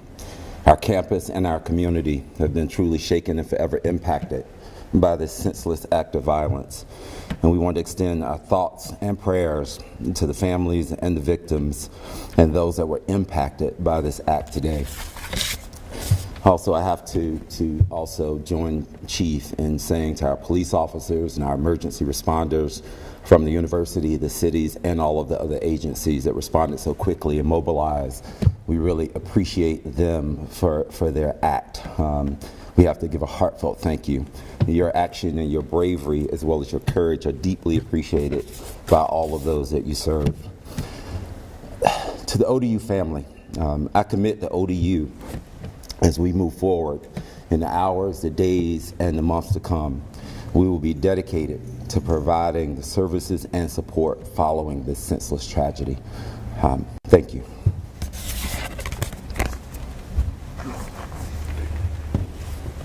Mark Talbot, Police Chief for the City of Norfolk. I don't want to share any details beyond what Chief Shelton has already shared. I do want to say to the City of Norfolk, we've learned nothing here today that makes us think that there's anything to fear beyond what we're dealing with here. We're all here in partnership with our state and federal partners, with ODU, and everything that needs to be handled is going to be handled. God bless this university, the police officers and first responders, our firefighters that were out here within minutes, and moving forward, making sure that everything is handled the way it needs to be. Thank you so much. All right, at this point, As best we can, we'll try to answer any questions that you may have for a few minutes. Yes, sir. David Wood with CBS 6. At this point, people are probably wondering the condition of the victims who were sent to the hospital. Is there anything that you can tell us at this time? So the one thing that I will share with you is that one of the victims is deceased. And we are working to get in touch with the family at this point, so we're not prepared to release that information. And the other two, as of right now, appear to be in stable condition. The victim that went to the Virginia Beach Hospital, was that person less seriously wounded? Why would they go so far to the hospital? I don't know the answer other than they did exactly what we asked them to do when something happens, and that's run, hide, or fight, and they ran. And I think by the time, I'm guessing by the time they figured out what was going on, they went to the hospital. So they drove themselves, or was it transported? Don't know. It wasn't anything official from us. Was that third victim also shot? I don't have that information yet. In a cynical world of violence, how do you look at a student in the face moving forward and say that we can provide you safety and make sure that you can get the education without the fear of the violence that we've seen today? You know, I get this question a lot, especially from parents. And I'm a parent of college children. I certainly understand that. So in a cynical world, I guess what I'd have to say is we do everything we can as the university police, the Norfolk police, the state police, everybody that you see up here. This isn't the first time we've ever stood together. We stand together regularly. And we do everything that we can to protect the students here. Every one of these kids are my kids. And I treat them the same way and protect them the same way as I would my own children that are away at college. And I get it because I have a child who's about 3 hours, 11 minutes, and 30 seconds too far away from me. So I completely get it. Chief, was there any prior intelligence, any threats, any warnings that led to today? So I think that's a great question, and that's certainly something that we're diving very deep into. I don't want to get too far ahead of that. I don't have any information to suggest that, but I need to confirm that. Was the shooter a student? Was the shooter a student? So at the time that we came over here, we were still working on the identification. What you have to realize is that while we evacuate the victims, we now have to go through and search every single room in that facility. There were students that we found hiding, and faculty and staff, and that we had to safely get them out. That's a long process. So we only opened that scene up to investigators about 30 minutes ago. So we don't have that information just yet. How was our photographer witnessed that someone else being arrested and taken away in handcuffs? Can you comment on that? Is that was city police? Is it city police? Yeah, I think sometimes there may be people arrested just for or handcuffed just for safety, but there is nobody in custody. The individual that caused the injuries inside of the classroom is deceased. Was he shot by a city police officer, ODU, state? We have at this point, as I said, we just opened up this investigation, the scene to the investigation about 30 minutes ago, so we haven't even determined the full cause of death yet. So it's not known yet if any police fired their weapons? Not at this point. We did hear from university, or the branch that works with the university, ROTC, and said they confirmed it was an ROTC classroom. Was there any, do you believe this was a targeted attack on that classroom? It is way too early to even begin to surmise what that could possibly be. We just don't know at this point. I know that's the frustration here. I understand that. And trust me, on this end, I want to know too, real fast, real quick, so I can have all the answers. But I can't. And we've just got to let the investigation unfold. And we promise that as soon as we get to that point, we're going to set it up and tell you that. Was more than one weapon recovered? We have not gotten into the crime scene. We have not searched the crime scene. And that's enough on that question. Ladies and gentlemen, we have time for one more question. Is it known if the third victim was also an ROTC member? Not confirmed. We haven't confirmed that any of them are, or all of them were. So at this point, that's what we're in the process of doing. I'm not going to surmise that somebody may or may not be. Can we do a question for President Hemphill? Sure. President, what's ODU doing right now to give resources and counseling for students? Yes. Yeah, we are very much focused on providing support for our students, faculty, and staff. And so over in our BDC, we are set up right now for those who need support, and we are very mindful of the ways that we will be able to support our students, because this is a tragic day, and we want to make sure that we're doing everything in our power to support our family. Where should people go for continued university operations for the remainder of the week and weeks to come, knowing that Constant Hall might be a crime scene for several days? Yeah, we've not made any decisions around Constance Hall. We have closed the university for today, and we are closing the university for tomorrow as well. What can students expect to see around campus? Will they see increased police presence? And also, was there insecurity with this particular facility? Was there metal detectors or anything like that? So we don't have metal detectors in our classrooms, in our academic buildings. They're used at special events. We use them. We were there very quick. And based on the number of officers that we have, and the response time was well under what I expected it would have been. We're certainly going to be mindful that we need to be more present. I think that is an expectation that I would have if I were a parent, and we will do that. But you know, it depends on how this unfolds as to what direction we take. But we would definitely want to make our students feel as safe as they can, and presence is a way to do that. It's been a year and 2 weeks since the last shooting that claimed the lives of 2 people on campus. Have there been any adjustments made since then for campus security? Say that again. I didn't quite hear you. It's been, I want to say, a year or 2 years since there was a shooting that claimed the lives of 2 people on campus right outside the dining commons. Have there been any last year? I thought it was right. Have there been any changes made to security, any adjustments, any improvements for campus security?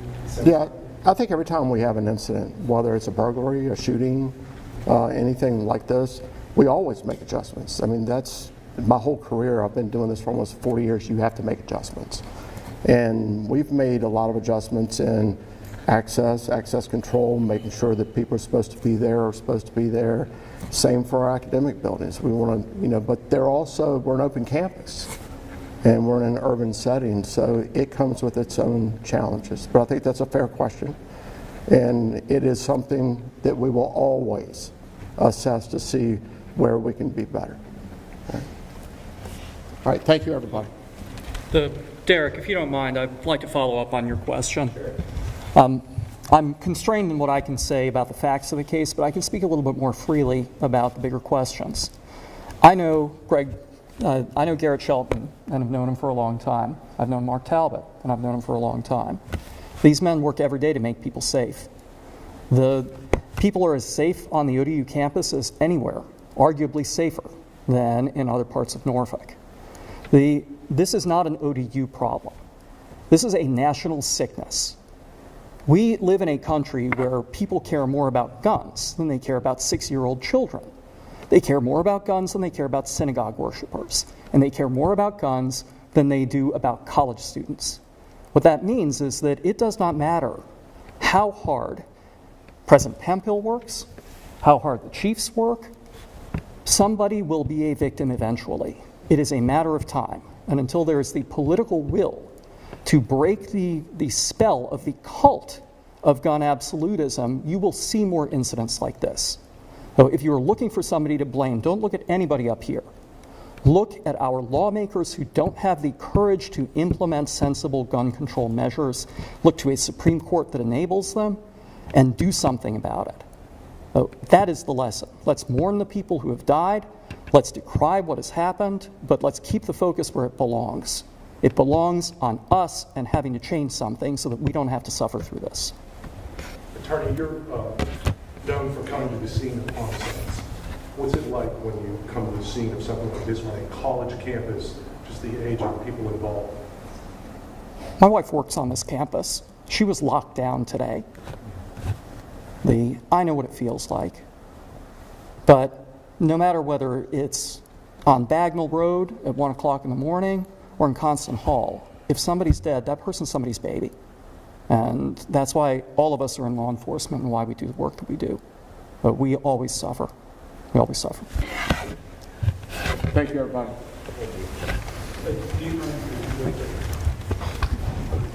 You just heard passionate words there from Norfolk's Commonwealth Attorney Ramin Fadahi, who says that his wife works there at ODU, speaking on the importance, in his opinion, of gun control measures. A few things that we learned in that press conference, a lot of it coming from ODU Police Chief Garrett Shelton. Then we now know that one of the victims has died, that there are 2 others who are hurt. He said that they are in stable condition. Now, we understand that that means that their condition right now seems to be stabilized. However, we know one of them is in critical condition, but it's been stabilized. We don't know necessarily the condition of the other victim who we just learned about, this third victim who apparently drove themselves to a hospital in Virginia Beach. You heard one of the reporters ask the question if that could potentially speak to their condition, that they were able to drive to Virginia Beach in order to get care. A few other things that we learned there, they gave a timeline for us for the first time that we're hearing within all of this. That at some point there around 10:43, they received 911 calls about a shooter inside of Constant Hall. That is where all of this has taken place. The School of Business housed in there. We heard from a student that she was preparing for a midterm today when all of this broke out. They get that call, that 911 call, that people are being shot in the classroom. Minutes later, 10:47, a police officer or law enforcement official enters into the room where apparently this classroom where the shooting was taking place, and they learn that the suspect there was deceased. Now, it was asked whether or not, how the suspect died. That was not clarified. They say that they have yet to really do their investigation within all of this, but we don't know how that went about at this point in time. We don't know if the gunman died of a self-inflicted gunshot. We don't know if there was any kind of exchange, although I do believe that someone did ask if one of his people fired, but I couldn't remember offhand I don't think he gave a clear answer that they had an answer at that point. I have Janet Roach with me right here, just comparing notes. That was the question mark yeah. I had, was how. How did that person die? Self-inflicted? Was there someone else in the classroom who may have been armed that, shot him in defense of everyone? Or did the police officer who got to the scene first at 10:47, was he the one? So that is still a question mark out there. But he said that they have not even gone into, but about 30 minutes ago, I think they said that they were able to finally, get to the scene to investigate the actual crime scene. So, again, a lot of questions still remain as their investigation now is underway. And I was sitting there writing some other questions to myself here, Janet. When they're talking about it's way too early at this point to understand even a motive, which was one of the questions. And you sit there and you think to yourself, we've seen these scenarios where these gunmen, these shooters, they do die in some way within whatever circumstance it is that led to this person's death. And the investigation then goes, why did they do this? And that's going to be a part of this. And you imagine they're going to search everything they can about this individual, their online presence, social media presence, where they lived, people that they know. We've seen in other scenarios where people live some form of manifesto or writing. We don't know any of that yet of any of this, but certainly that's going to be a big question to be answered here, is why did this individual do this? Does the person know the other individuals who now we know 2 have been injured and 1 person has died. We do know as well through that press conference that the victims are connected to Old Dominion University. They did not specify whether or not they were students. They did not say whether they were faculty or staff, but that they are connected to the university. You also heard a question, to give you a bit of context in there. Someone asked about, were they members of ROTC? We had heard from a student earlier in this stream that was talking to one of our reporters, saying that that is what they had heard. I mean, this is maybe more than 2 hours ago that they were hearing that the individuals involved may have been connected to RLTC there on campus, but that has not been confirmed. If you saw the response by Chief Shelton, he said he's not even going to speculate with that right now. That has not yet been confirmed at this point. Janet, you had something you wanted to say? They also mentioned that they're still working to ID the suspect. Yeah. So, we're probably, they mentioned being in the very early stages of this investigation, putting out that tip line, wanting people to send in any tips or any information that they may have. So it may take a while before we determine a motive. And Chief Shelton, kind of having a little bit of an emotional moment, talking about we do everything we can to protect the students. And he said he has a college student himself, 3 hours and 11 minutes away. And so he treats every single student there on that campus like they are his kids. So the university saying things to try to reassure parents as much as they can. There was the question about metal detectors, and that wasn't really something that was explored at this point. But you heard President Hemphill talk about how this is a tragic day and that people in the ODU community will be forever impacted, and that they were going to do all they can to make sure that they have the right support services for the students and the entire ODU community. Yeah, and we know that. All right, back here at Live Impact News on WCNC Plus, we do know now that the shooter is dead. 1 person, 1 student, unfortunately passed away in that, and 1 in critical condition. And then we know another student was able to drive themselves to the hospital, working to see what their condition is at the moment. So when we do learn more, we will be sure to bring it to you. Keep it right here on Live Impact News. We continue to following several breaking news scenes across the country. When we do come back, we're going to go over to Detroit, where a shooting happened at the synagogue. No one was hurt there, thankfully, but the shooter is dead. So we're going to give you an update on that in about 2 minutes.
Welcome back to Live Impact News right here on WCNC Plus. The time now is 2:27. I'm Megan Bragg. Thank you so much for joining us on this Thursday. We've been following several breaking news scenes across the country. One in Virginia from a school shooting there at ODU, and now over in Michigan. This is Bloomfield, which is Oakland or West Bloomfield in Oakland County. A large police presence there.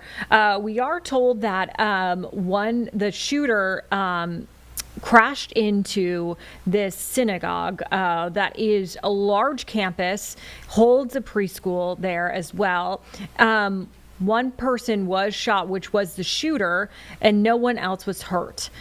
So they are working to still investigate this case to see what happened. Security on campus was able to take down the shooter, we are told. But like I said, that shooter is now dead and no one has been injured. So some good news there that no one else was injured in that shooting. We're going to take a live listen into our sister station, WDIV. So let's take a listen in. They didn't know. Getting those kids to safety and then being able to get them home certainly is what we're very happy to report so far this afternoon. Yeah, and this situation, this ongoing investigation is disrupting the day for many families as West Bloomfield and the schools in that area remain on lockdown. If you follow clickondetroit.com and your school district on social media across their platforms, you can find out what the evening activities are going to be. They say that they will not release students until they get the all clear from law enforcement. Buses will be delays. Evening activities have been canceled. So pay attention to clickondetroit.com and also your school district or your individual school campuses to find out what the latest information is in terms of procedures for letting folks go home. Again, the shelter in place right now is current at Doherty Elementary, West Bloomfield Middle School, and West Bloomfield High School. So if you have family members there, or if you have friends who have children at those campuses, please let them know that dismissal will be interrupted today until those campuses and the school district get the all clear from law enforcement. I'm wondering, do we still have, by chance, is any chance Darnell is still with us, or Andy Arena? Okay, we're going to get Darnell back, who we talked to at the top of our, pretty early in our coverage here, just about the police response and where we were then. We're going to try and get him back just to, he's been listening and catching up. Yeah, he's been listening to us as we've given these updates, and curious to get a police perspective on what the pictures we've seen, what we're hearing. And again, we have no live pictures of the fire, correct? Crash or fire. Yeah. But so no live pictures of what we see, like the fire burning on the roof. Again, I think it has been confirmed that police did ask the news shopper to clear the area so they could do their job. But you see the school buses there in your shot. Those are just arriving. Hopefully that's another good sign, because they weren't there earlier and they're being allowed to come in, possibly to help get some folks over to the reunification area, which is JCC, which is what the sheriff has intimated there, that's where that will be. Certainly they wouldn't allow the buses in there if there was a sense of danger. Yeah, we're also hearing from a source that West Maple Elementary is also on lockdown in the Birmingham district. This is a multi-layered investigation right now. Let's walk through the facts again that we know so far, what's been confirmed. You had a vehicle breach the building, an exchange of gunfire, a fire at that building. Students, staff, everyone inside, taken to safe locations, ultimately out. Sources are telling us at least one person, that alleged gunman, has been killed. Also, you have a large police presence, law enforcement presence from multiple agencies. You have school districts right now trying to figure out the safest way to let students and staff get home, get to their loved ones. You have the sheriff urging folks within a mile radius of that campus to shelter in place, as they could potentially be looking for a second person or second actor who may have been involved. He's still waiting to process that to see if he can give some confirmation on whether or not there were multiple people involved. And you have a community that's rattled, confused. a lot Upset. of homes there, right on the perimeter of the church that you see outside on the other side of that building. A lot of homes, campus, too. all sheltering in place within a mile radius. So we do have the drone up. These are live pictures now. Look at that. Look how huge that is. And you can see we have officers on the roof trying to clear that area. Again, a huge building where if there was someone else involved, they certainly want to clear that part of it. But to the far right of your screen, you can see officers up on the roof over there. And from what I can tell, the smoke is gone. So it does appear that we were seeing officers standing down and calm because the smoke or the fire has been put out. And I believe we're about to get another update from the sheriff. Let's go to Mike Bouchard right now. Everybody set? Okay, so again, this is all going to be super preliminary stuff. And anytime you have a situation like this, information changes and evolves. Here's what we know so far. A car came to the facility, breached the facility by driving into it, was engaged by security. We believe there is one individual deceased in the vehicle. It's been complicated because there was some fire, to say the least, with that vehicle. We believe that individual is deceased. No kids, this is the important thing, no kids or no staff is injured whatsoever. Okay? So we have no victims other than one of the lead security people was hit by the car and was taken to the hospital for treatment. That individual should be okay. So far, that's our information to this point. We have agencies from all over. Obviously, ATF is here, FBI. More than likely will be taking the lead on this based on some of the preliminary investigative information we have, but we're not going to go into that at this point. But we want to assure the community it doesn't appear to be anything active. We're still clearing the area. We're going to clear vehicles for any explosive devices, the building, etc. Unification of the families and the kids are in progress. We've accounted for everybody that we believe was in the building at the time. So we're on path to continue to maybe pivot to, is there anybody else involved, and the investigative side of what's happened. And so you can confirm that it was security that shot and killed the suspect here? Well, we can't say what killed him at this point, but security did engage the suspect with gunfire. Did the suspect have a weapon? We can't get into a lot of that stuff, but he breached the building, drove down the hall, and he was engaged by security. So do we know, did he ever fire shots, the suspect? Preliminarily, we have some information, but nothing that we confirm, so we're not going to go into it. Where did he breach the building, the front? He drove in through doors with a vehicle. There was only one person in that vehicle? That's what it appears at this point. What do we know about this fire?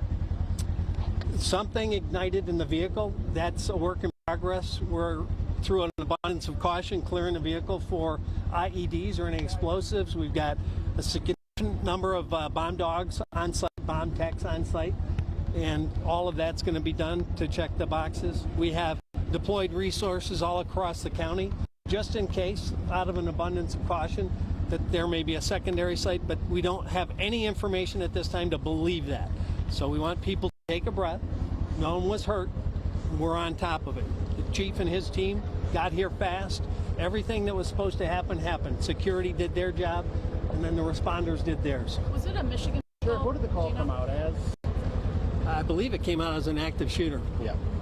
Where and when did you actually neutralize the threat? Where was he? The vehicle's in the hallway of the building, inside the building. He was shot right there.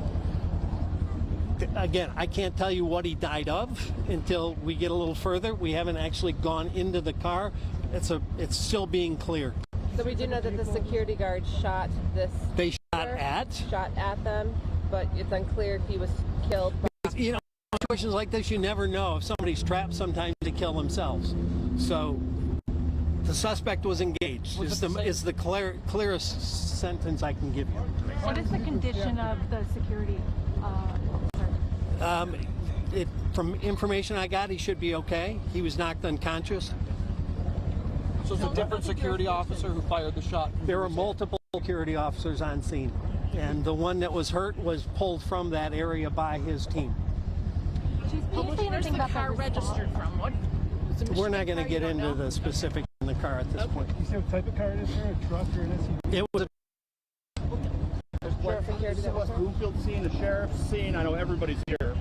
Everybody's here, more than likely, based on a couple early pieces of information. The FBI may take the lead. That's yet to be formally determined. Were there explosives in his vehicle? That's yet to be cleared. How much damage to the building from the fire? That I can't even tell you. You couldn't even see the hall was completely clear. We had to send people in with gas masks to clear that area. How are the kids doing? All the way in the building. Do we know how fast he was going? It's hard to say how fast. I mean, he was traveling with purpose down the hall from my look at the video. Chief, this could have been a far worse situation considering the severity of it, him getting into the building, whatever may have been in the vehicle. Talk about just the response, those security guards, and how this could be. We're going to bring you right to NBC News. They have a special report going on right now, so let's listen in. On the air with breaking news out of Michigan. Police are providing an update on an attack at a synagogue, Temple Israel, in West Bloomfield, a suburb of Detroit. Now, this comes as two senior law enforcement officials briefed on this incident tell NBC News that a suspect is dead. That attack happened earlier this afternoon. Let's listen to authorities. Okay, so again, this is all going to be super preliminary stuff. And anytime you have a situation like this, information changes and evolves. Here's what we know so far. A car came to the facility, breached the facility by driving into it, was engaged by security. We believe there is one individual deceased in the vehicle. It's been complicated because there was some fire, to say the least, with that vehicle. We believe that individual is deceased. No kids, this is the important thing, no kids or no staff is injured whatsoever, okay? So we have no victims other than one of the lead security people was hit by the car and was taken to the hospital for treatment. That individual should be okay. So far, that's our information to this point. We have agencies from all over. Obviously, AATF is here. FBI more than likely will be taking the lead on this based on some of the preliminary investigative information we have, but we're not going to go into that at this point. But we want to assure the community it doesn't appear to be anything active. We're still clearing the area. We're going to clear vehicles for any explosive devices, the building, etc. Unification of the families and the kids are in progress. We've accounted for everybody that we believe was in the building at the time. So we're on path to continue to maybe pivot to, is there anybody else involved, and the investigative side of what's happened. And so you confirmed that it was security that shot and killed the suspect here? Well, we can't say what killed him at this point, but security did engage the suspect with gunfire. Did the suspect have a weapon? We can't get into a lot of that stuff, but he breached the building, drove down the hall, and he was engaged by security. So do we know, did he ever fire shots, the suspect? Preliminarily, we have some information, but nothing that we confirm, so we're not going to go into it. Where did he breach the building, the front? He drove in through doors with a vehicle. There's only one person in that vehicle? That's what it appears at this point. What do we know about this fire? Something ignited in the vehicle. That's a work in progress. We're, through an abundance of caution, clearing the vehicle for IEDs or any explosives. We've got a significant number of bomb dogs on site, bomb techs on site, and all of that's going to be done to check the boxes. We have deployed resources all across the county, just in case, out of an abundance of caution, that there may be a secondary site, but we don't have any information at this time to believe that. So we want people to take a breath. No one was hurt. We're on top of it. The chief and his team got here fast. Everything that was supposed to happen happened. Security did their job, and then the responders did theirs. Was it a Michigan? Sure. What did the call come out as? I believe it came out as an active shooter. Yeah. Where and when did you actually neutralize the threat? Where was The vehicle's in the hallway of the building, inside the building. He was shot right there. Again, I can't tell you what he died of until we get a little further. We haven't actually gone into the car. It's still being cleared. So we do know that the security guard shot this. They shot at them, but it's unclear if he was killed. You know, situations like this, you never know if somebody's trapped sometimes to kill themselves. So the suspect was engaged. Is the clearest sentence I can give you. What is the condition of the security officer? From information I got, he should be okay. He was knocked unconscious. So it's a different security officer who fired the shot? There were multiple security officers on scene, and the one that was hurt was pulled from that area by his team. Where's the car registered from? We're not going to get into the specifics in the car at this point. You see what type of car it is there? A truck or an SUV? It was West Bloomfield scene, the sheriff's scene. I know everybody's here. Everybody's here, more than likely, based on a couple early pieces of information. The FBI may take the lead. That's yet to be formally determined. Were there explosives in his vehicle? That's yet to be cleared. How much damage to the building from the fire? That I can't even tell you. You couldn't even see the hall was completely clear. We had to send people in with gas masks to clear that area. All the way in the building. Do we know how fast he was going? It's hard to say how fast. I mean, he was traveling with purpose down the hall from my look at the video. Chief, this could have been a far worse situation considering the severity of it, him getting into the building, whatever may have been in the vehicle. Talk about just the response, those security guards, and how this could be far worse than what we're reporting and seeing right now. No, absolutely. In fact, what I would tell you is that I am deeply proud of the response, not only from the security that was on site, but also of all the police officers and the firefighters that are here right now. We train on active shooter events a lot. The county has a consortium, OCTAC, that trains the entire county on active shooter tactics, and that's something that we believe in and that we support, and I think that training certainly helped to mitigate what happened here today. And the chief has been in contact with all of the facilities for weeks, and not just on the last couple of weeks, but constantly forever, but in the last couple of weeks, even a lot more integrated communication.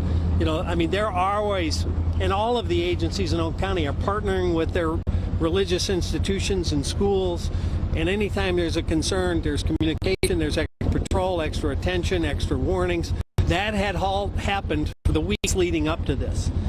And the team inside that building was very queued up, and I know the chief had communicated directly with their head of security weeks ago. Were there any directed threats at this specific temple? There was no specific chatter about any institution or facility in Oakland County, but they were all on alert. Sheriff, we see vehicles leaving. Is it all clear of an issue? Is the shelter in place still? It's still in place until we clear vehicles and make sure there's no IEDs or other secondary potential, but we believe there's nothing active at the moment. Thank you so much. Thank you. Yep. So likely that there could be another press conference here, maybe within the next 2 hours. Okay. Something like Thank that. you. Yep, same place. And that we've just been on heightened alert just because of all the world events, and we stay plugged in with our faith community. Yep. I'm sorry, I walked in a little bit late, so can you just tell me what you can about the fire? So right now, those details we're not releasing at the moment because it's still part of the investigation that we're still trying to piece everything. But it was a fire in the hall where the car was? Those details we're not sharing. Okay. I wasn't sure if I missed it or... Yeah. Okay, thank you. Yeah. Chief, do you believe that the communication you had with the around 12:30, I don't have prevented this from being worse than it could have been? I think it certainly helps anytime that we're able to stay in contact and free flow of information back and forth. These are so hard to predict that anything like this would even happen.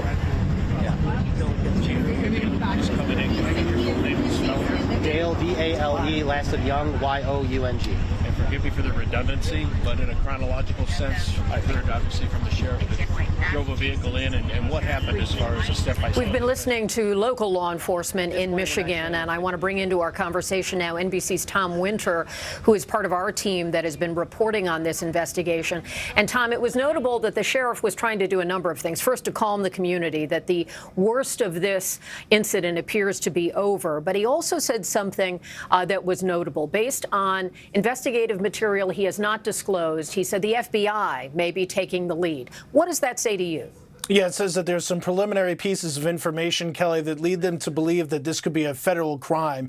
And when we hear that in connection with an incident that happens at a house of worship, in this case a synagogue, that's typically something that means that this person was going against the religion there, perhaps anti-Semitic, perhaps an act of terrorism. We'll have to wait and see. But the fact that he indicated, and you and I were both messaging during the press conference, that really stuck out to us, that there's already some preliminary information that is leading this toward a federal crime, and so that could certainly speak to motive here. A couple other pieces of information that we're picking up from our law enforcement contacts, as well as from that press conference. A bomb squad, the Michigan State Police bomb squad, is actively investigating, along with other bomb squads, that vehicle. There appeared to have been some sort of a fire that erupted once the vehicle was stopped after the security guard bravely engaged with this car, who drove down a hallway. They needed to put on respirators to be able to get to there to conduct this investigation.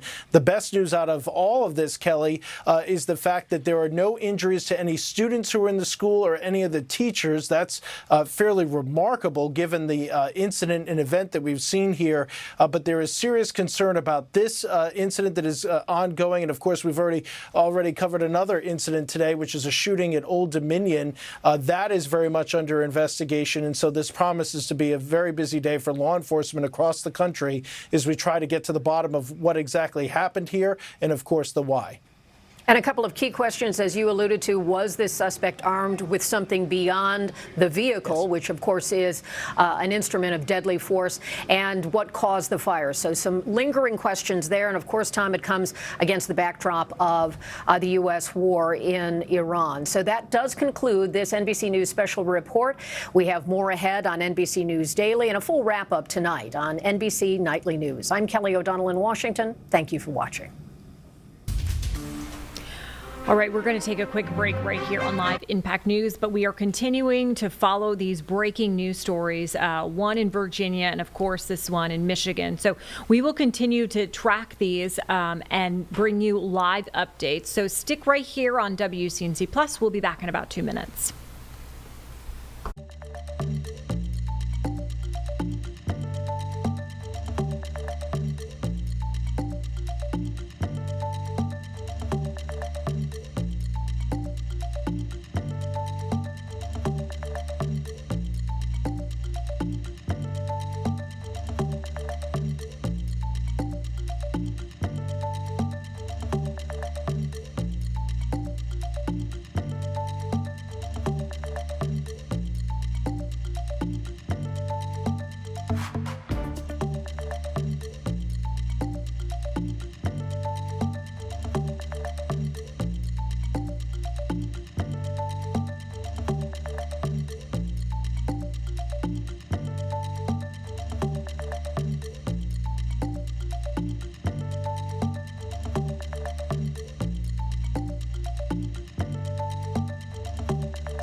You're watching Live Impact News right here on WCNC Plus. Happy Thursday, everybody. I'm Megan Bragg. We continue to follow several breaking news stories throughout the country. We will continue to follow those, but right now we do want to look at our weather, as it's going to be up and down, a roller coaster. Winter is not gone yet. Here to talk about that is meteorologist Brittany Van Voorhees. Well, this morning was a mess with scattered rain, thunderstorms, and gusty winds. That allowed for some scattered power outages and tree damage. Thankfully, the severe weather is over on the eastern side of the Carolinas. They still have a few more storms possible over the next few hours. Now we're looking at those scattered showers starting to clear out, and then tomorrow, March-like weather is returning, folks. Here's a look at futurecasts as we approach the afternoon hours. Notice that the rain and storms start to move out. That includes the snow that we had earlier this morning up in the mountains. A bit of an interesting day here on Thursday. We actually hit our high temperature at midnight when we were in the upper 60s. We dropped down into the 40s during those storms thanks to rain-cooled air. Once the sunshine returns this afternoon, I do expect us to very briefly hit about the mid-50s, 54, 55. And then once the sun goes down, temperatures take a big tumble overnight. Notice futurecast is clear overnight. Those clearing sky conditions and lighter winds should allow for temperatures to fall all the way to about 36, 35. That does mean there's the potential for some patchy frost. Winds at 5 miles an hour sometimes is too much for frost to develop, but it is going to be light enough that I think it is possible, especially for mountain communities and areas that drop closer to 32, 34 degrees. By the afternoon, we're back in the 50s by lunchtime, and I do expect we could very briefly hit 63, which is actually our normal March temperature, March average for this time of year. So we're going from the 80s record highs to severe weather this morning to normal weather by Friday afternoon. So 35 degrees in Charlotte overnight, 20s up in the mountains. Again, cold enough that we could see a brief opportunity for frost, but widespread frost is not expected Friday morning, but that could change by early parts of next week. So again, here's that hour-by-hour forecast. Notice we start in the 30s, we get into the 50s by lunchtime, 62 by 5 o'clock. Winds do start to pick up. You notice that throughout the afternoon, and with southwesterly wind, that's what allows us to be in the 50s today and 60s tomorrow, because that will still pump in warmer air. This time it's just warm, which is normal for March, 62 versus the mid-80s that we've had the last few days. Now, long term, we will start to see some changes by this weekend, positive changes if you like warmer weather, and then other additional changes by early next week. Here's that slight dip in the jet stream, allowing for our cool down tomorrow, but look, it's very brief. Then we have what's called zonal flow, where you see the jet streams pretty staggered throughout the weekend. Early next week, though, notice this big trough of low pressure starts to cut off. That swings across the Carolinas Monday, Tuesday, Wednesday, and that's really what brings us our true spring chill for this time of year. For Saturday afternoon, picture perfect, 74, a few spots mostly sunny, but mostly sunny to partly sunny for the majority of the day. Really great day to get outside for afternoon activities. So again, that's 70s back after the 60s tomorrow. Sunday, we start to see afternoon showers return, and then better chances for storms actually by Monday. That's what brings us that early next week chill. So here we are Sunday at lunchtime. You can see a few showers possible, a few more storms by the afternoon, but again, most of this is the second half of the day. But a large storm system comes in by Monday morning. Here's 10 o'clock. It's west of us. This could allow for some strong to severe thunderstorms by 12, 1 o'clock. Still not a lot of support with that, but there is a small chance that we go weather impact alert for Monday afternoon. It's out of here pretty quickly. Gusty winds likely by Monday afternoon on the eastern side of the Carolinas as well. Pretty similar to what we had today.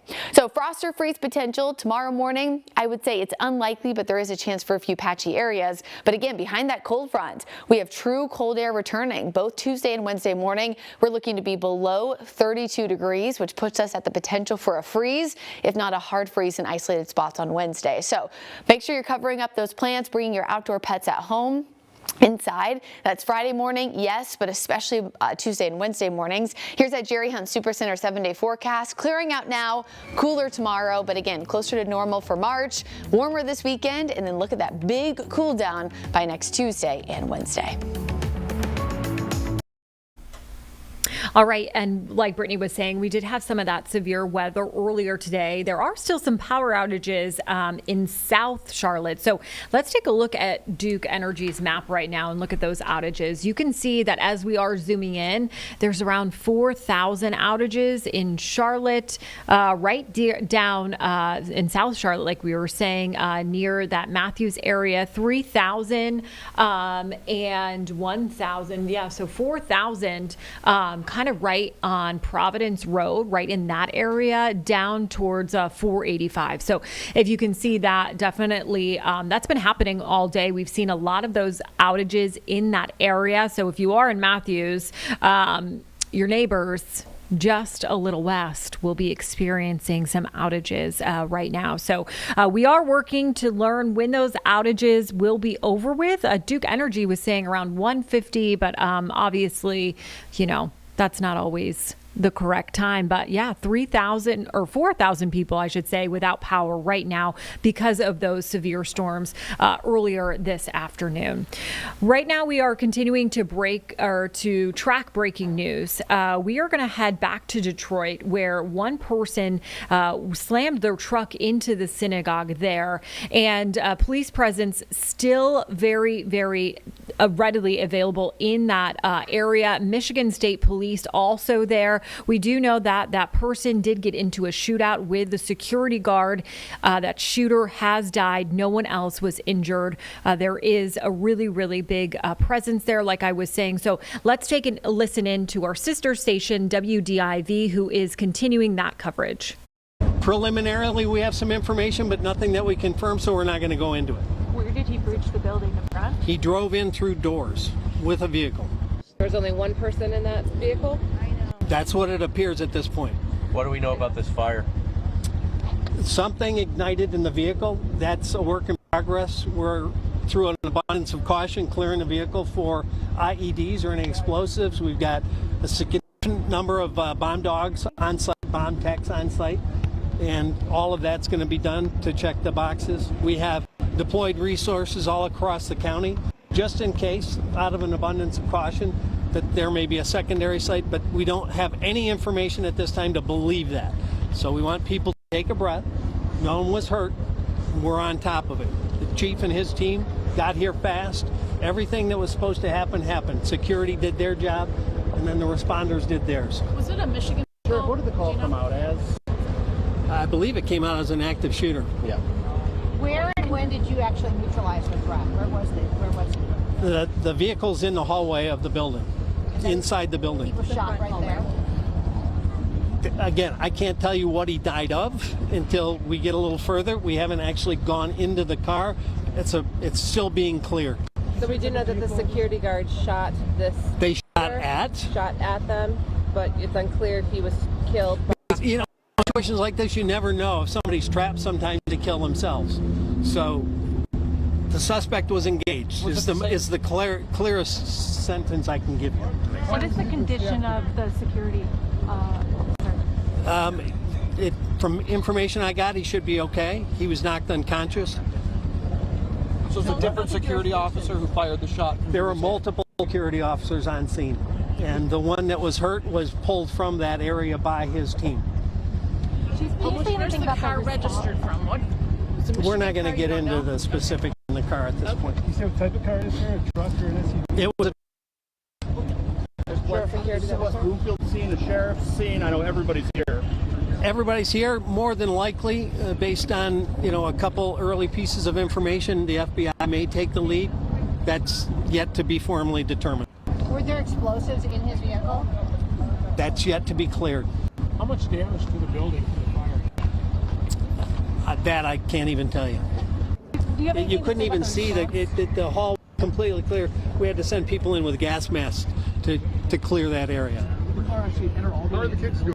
All the way in the building. Do we know how fast he was going? It's hard to say how fast. I mean, he was traveling with purpose down the hall from my look at the video.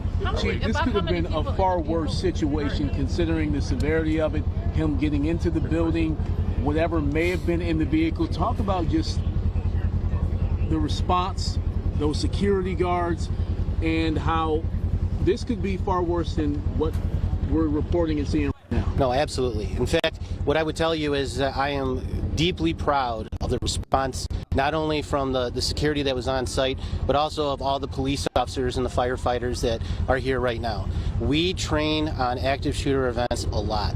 The county has a consortium, OCTAC, that trains the entire county on active shooter tactics, and that's something that we believe in and that we support. And I think that training certainly helped to mitigate what happened here today. And the chief has been in contact with all of the facilities for weeks, and not just on the last couple of weeks, but constantly forever. But in the last couple of weeks, even a lot more integrated communication. You know, I mean, there are always, and all of the agencies in Oakland County are partnering with their religious institutions and schools. And anytime there's a concern, there's communication, there's extra patrol, extra attention, extra warnings. That had all happened for the weeks leading up to this. And the team inside that building was very queued up. And I know the chief had communicated directly with their head of security weeks ago. Were there any directed threats at this specific temple? There was no specific chatter about any institution or facility in Oakland County, but they were all on alert. Sheriff, we see vehicles leaving. Is it all clear of an issue? Is the shelter in place still? It's still in place until we clear vehicles and make sure there's no IEDs or other secondary potential. But we believe there's nothing active at the moment. Well, Mike Bouchard, Sheriff Oakland County, kind of with the bulk of what he's talked about this afternoon, all encompassed to kind of in one. Hey everyone, I'm Colin Mayfield. We're going to pull away from this coverage here in Michigan, go to a 2-minute break. We'll have more coverage for you from NASA in 2 minutes. See you then.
Welcome back, everyone. We're going to go to NASA. We did have the administrator, Jared Isaacman, who was holding an online flight readiness news conference.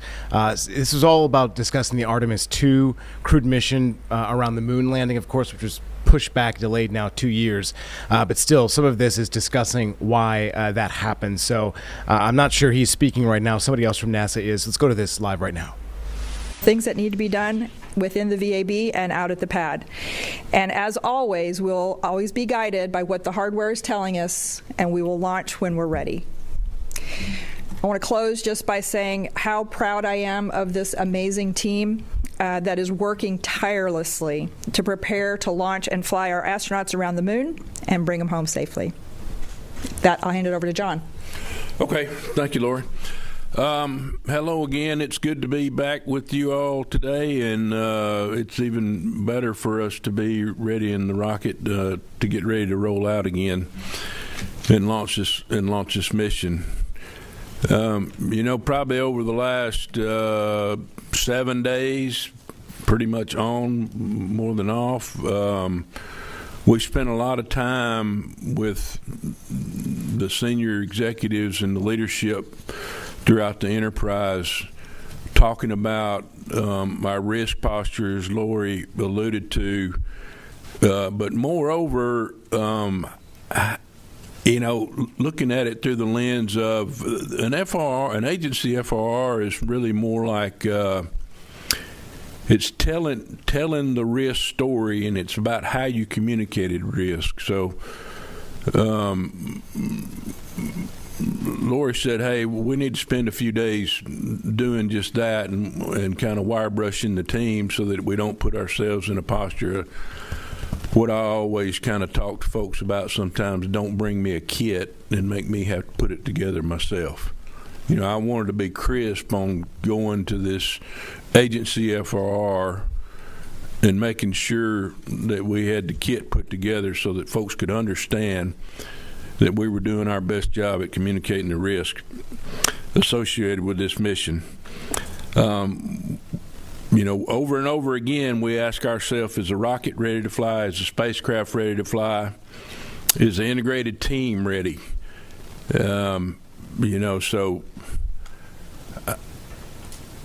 Another piece that kind of drives into that is Amit's been talking to us for several months about failure of imagination. I think we use that term a lot in human space flight, right? And so we want to be sure that we're thinking about everything that can possibly go wrong. And have we assessed and adjudicated all the risks to put us in the best posture to be successful? I, like Lori, was very pleased with the outcome of the flight readiness review. Amit asked for dissenting opinions at the end. We spent a little bit of quiet time, giving people plenty of time to come to the table and share any dissenting concerns, and there were none. We took some actions at the FR today. Some of those actions are due to be completed prior to rollout, which I don't think is a big deal. It's just work we got to get done. And then there's some that will come to the L-2 when the enterprise hands over the mission management to the MMT. And like I said, we got a path to close all the open actions either prior to rollout or prior to launch. I've spent a lot of time over the last probably 7 months putting teams together to go look at risk across all the individual elements of the enterprise and how they stack up, and then once I got that data put together by the teams, I put together another team to go assess all those integrated risks and how they interact with each other from a top-down perspective and a bottoms-up perspective. And I was really pleased to report, that we didn't find any new integrated risk interactions throughout that process. So just in closing, I'll say that, this is the first flight, like I've always said, of humans in over 50 years and to the moon, and that's certainly exciting. And I've always cautioned the team, and we won't do it, and we're not going to celebrate this small victory that we had on getting through the FR, which was quite a big deal, but it's just a step along the way. So we're not going to celebrate till we get Reed and Victor and Christina and Jeremy safely home. Thank you. I'll turn it over to Sean. All right. Thank you very much, John. Well, first of all, it's good to see everyone here today. It's really incredible that we've set a new launch date to send our astronauts back to the moon for the first time for 50 years. Exactly 2 weeks ago, we had to roll back from the pad after a very successful wet dress rehearsal. And, it was frustrating to have the issue that we had, but, as you know, we had a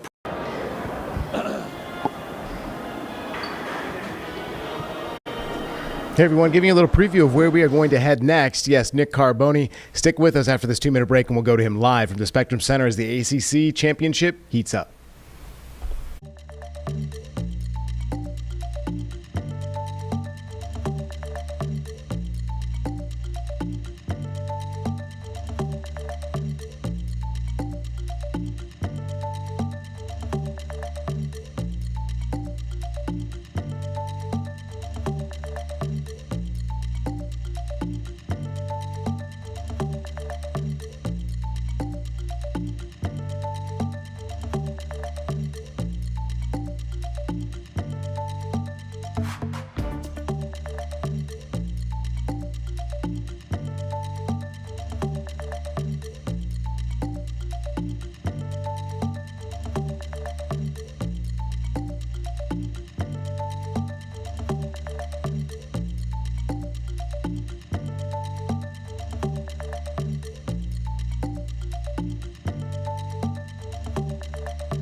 Welcome back, everyone, here at WCNC Plus. Let's go to the ACC Tournament at the Spectrum Center. Nick Carboni is there, our sports director.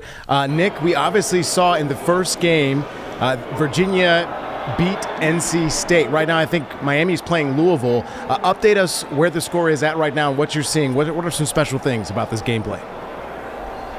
Yeah, quarterfinals today in the ACC tournament, so you're getting better teams playing better teams, better players playing better players. Although we'll talk about this, a lot of the best players in the league aren't even taking the floor here in Charlotte due to injuries. But yeah, Louisville and let's see, I'm gonna have to check a screen here. Louisville's kind of extending a lead here over Miami, who I think is really good. Louisville's up 20-13. They're one of those teams, the Cardinals are, without their top player, Michael Brown, in this tournament, and we'll see if he is going to appear for them in the NCAA tournament. But long way to go in this one, just 10 minutes into the first half. This could be a battle, and we saw a really good game to start things off here on quarterfinal Thursday between NC State and Virginia. Colin, NC State, after like a big emotional win over a shorthanded Tar Heel team a couple of weeks ago, they dropped 4 straight games, but here in Charlotte, they played their best 80 minutes of basketball in weeks, beating Pittsburgh yesterday and giving Virginia a really, really good game today. A fantastic opening 20 minutes, and then in fits and starts, and really towards the close of this game,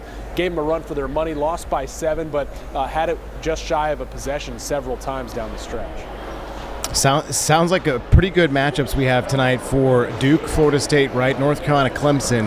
The heavy favorite, I feel like, is Duke versus Florida State, but anything can happen. It feels like the tournament is still wide open for any of these teams to make it to the championship mark. What do you feel about that? Yeah, I think it's definitely still Duke's tournament to win, and they're gunning for their 24th, most in the conference by far. But, you know, the injuries come into play tonight as well. Of course, you got Carolina taking on Clemson in the late tip. Carolina lost star freshman Caleb Wilson several weeks ago, months ago now, with a broken hand, and now he came back and he broke the thumb on his shooting hand in practice as he attempted to come back. So the lack of Caleb Wilson in this tournament really hurts, not just Heels fans, but I think the tournament in general and the sport. But they've mitigated it pretty well without him. They go up against Clemson, who was on a backslide, but they're here in the ACC quarterfinals after a win over Wake last night, but they lost a key player. And Duke, they've got Cameron Boozer. He will be on the floor. He is the best player in this tournament, but they will be without their starting guard, Caleb Foster, who's from nearby Harrisburg. They'll be without starting big, Patrick Ngongba. And against the Florida State team, Colin, that is kind of ready to shock a lot of people, that could be tough. They actually played them pretty tough earlier this season with those aforementioned players in the lineup. So that could be a game to watch for sure, more than it probably was before, now that those two guys are out. I stand corrected. Dukes to lose. No problem with that. I still see. I think so. You know, yeah, no, you're the expert. Separated themselves a lot. Yeah. Yeah. No, that makes sense. That makes sense. I think a lot of people are just trying to wait and see what happens. So it'll be interesting to kind of play out. Obviously, everybody's watching for Selection Sunday, and it's hard to talk about seeding when we're just in the quarterfinals. But if we see Duke and North Carolina make it through to the semis, what do you think in terms of seeding? Potentially, those two teams could end up in the ACC final, right, for the championship. That helps in their seeding type of discussion as well, I would say. Yeah, I think Duke, no doubt, is going to be a 1 seed, and they're going to push for the overall 1 seed if they make the final or win, as we expect them to. Duke and Carolina potentially would meet in tomorrow's semifinals again, like they did last year. I think Carolina is somewhere around a 4 or 5 seed right now, maybe down to 6 if they have a poor showing tonight. Certainly in, though, especially when you consider Caleb Wilson won't be in March Madness, and then you get into the whole debate, do you factor in if your best player's out or not when it comes to seeding? I think it will matter. But Duke definitely 1 seed, pushing for number 1.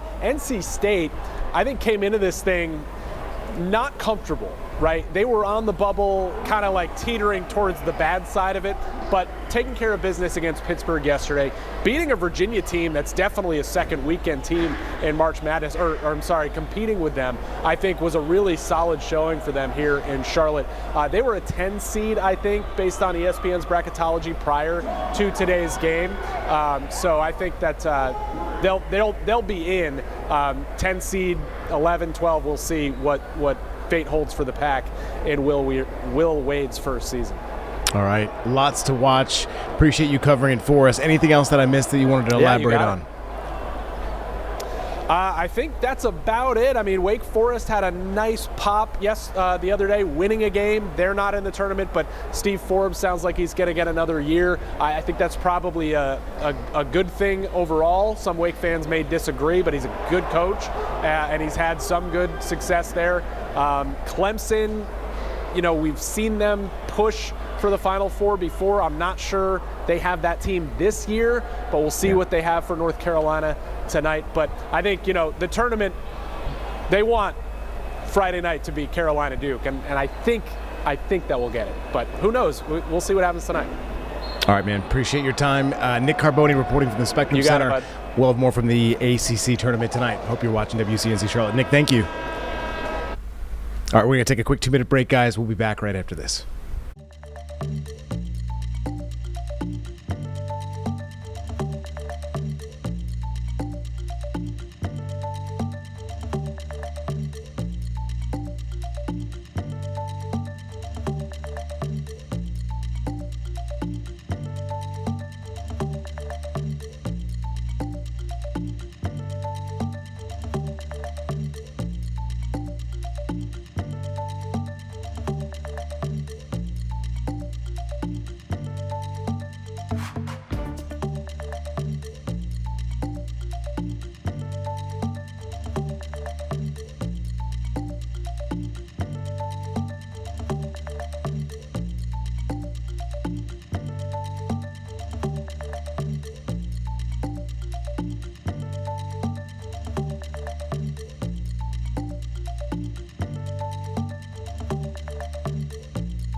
Welcome back to WCNC Plus, everyone. Colin Mayfield here. We're going to go back to NASA, speaking about the Artemis II flight readiness and why they have delayed this until April. Let's go to this live right now.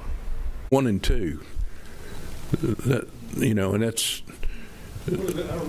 Well, that basically means we're probably not 1 in 50 on the mission going exactly like we want to, but we're probably not 1 and 2 like we were on the first flight. That's what I would tell you.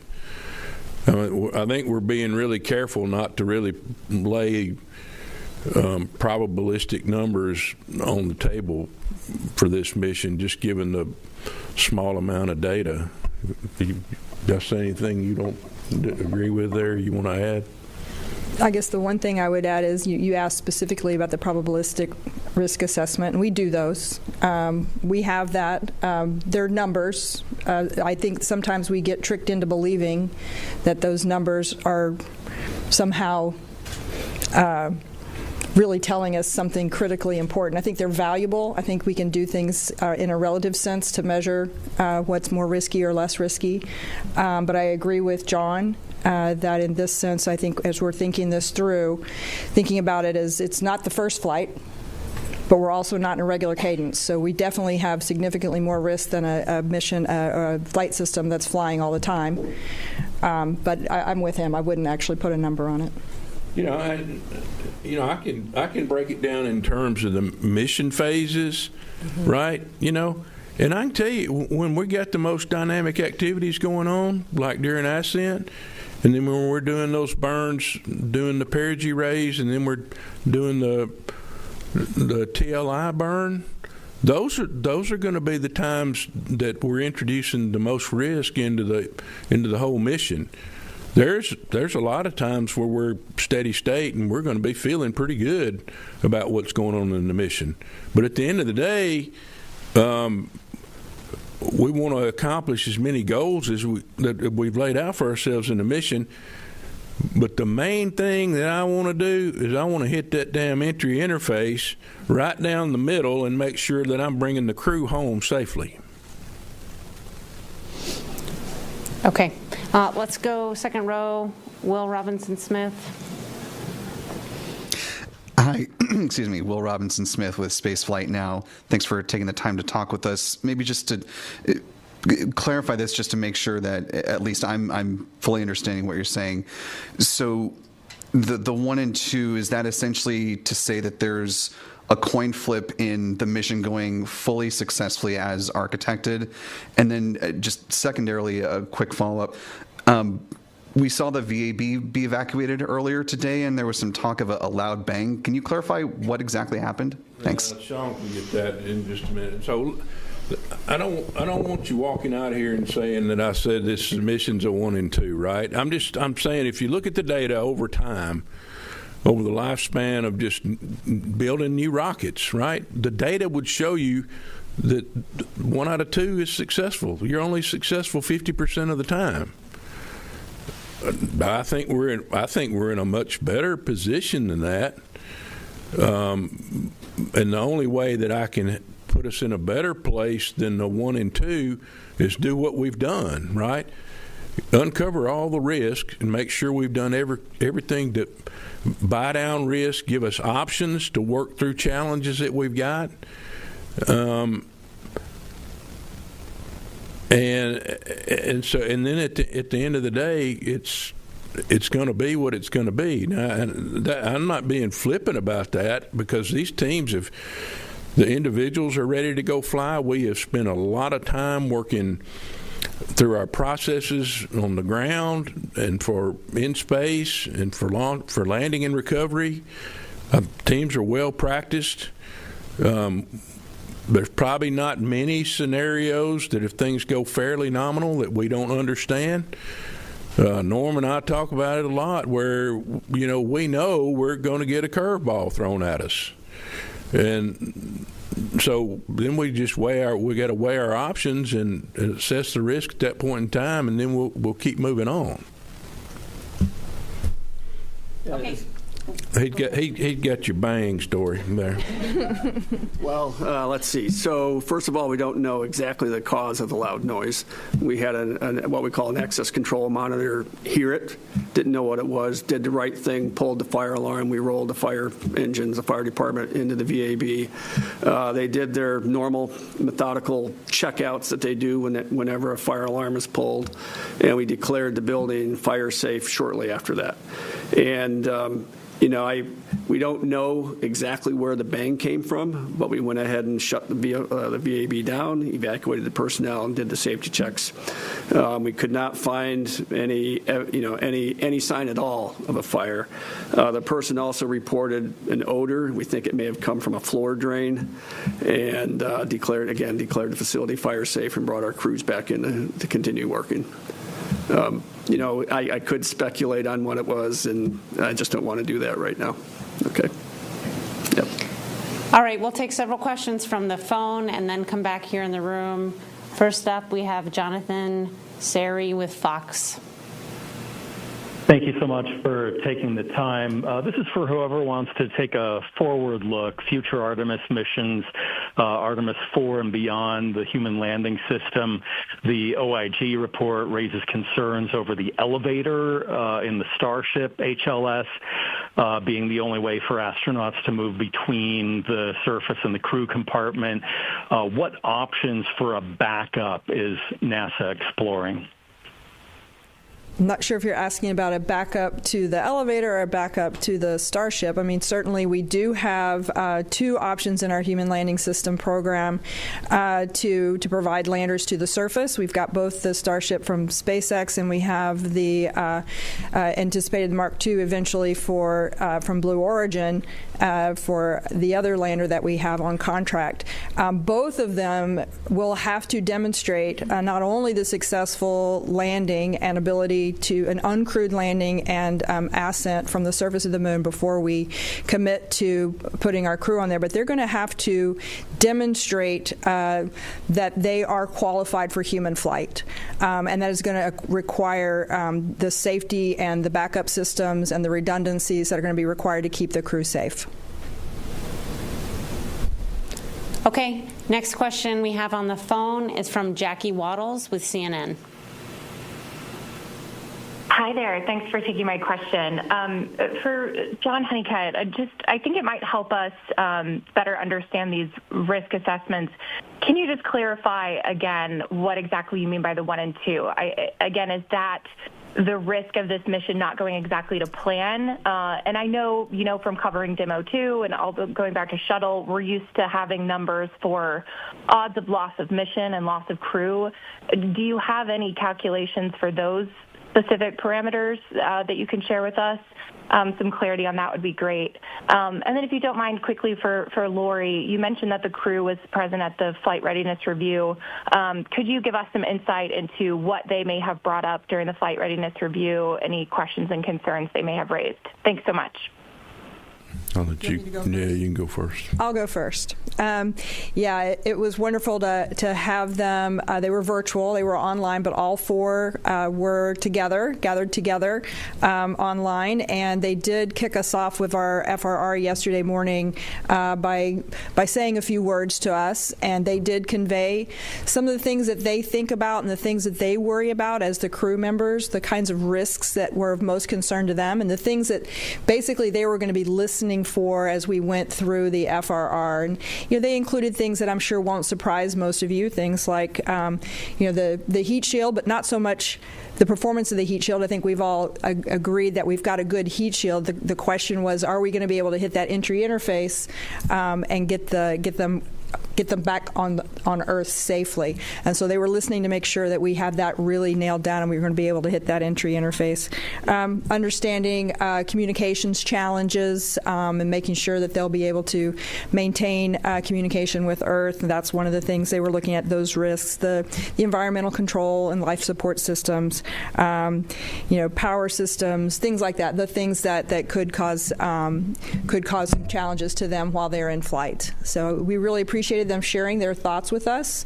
I will also share, I think one of the things that they mentioned was, we've spent the last 25 years in low Earth orbit, and they wanted us to make sure that we all recognized as the board members that this mission is different. We are going well beyond low Earth orbit. We're going out to the moon, and we can't always rely on our experience in low Earth orbit when we're taking this kind of a mission. All right, let me make another run at this. I've had a little bit of time to think again. All right, so on the 1 and 2, all I'm saying is when you don't have a lot of data to pick from and you want to go generate a probabilistic number, the way I got the 1 and 2 is to just go look at the rockets that flew their first mission, right? How many of them were successful? It's about 1 and 2, right? And so people, I don't want people to take that as being that we should be scared to go fly, because we're not scared to go fly. We do an outstanding job of understanding the risk, buying down the risk, mitigating the risk, and putting together controls to manage the risk. But I think you get in trouble, and we had a little bit of conversation on this today at the FRR, not specifically about, it's kind of indirectly about talking about generating probabilistic numbers, right?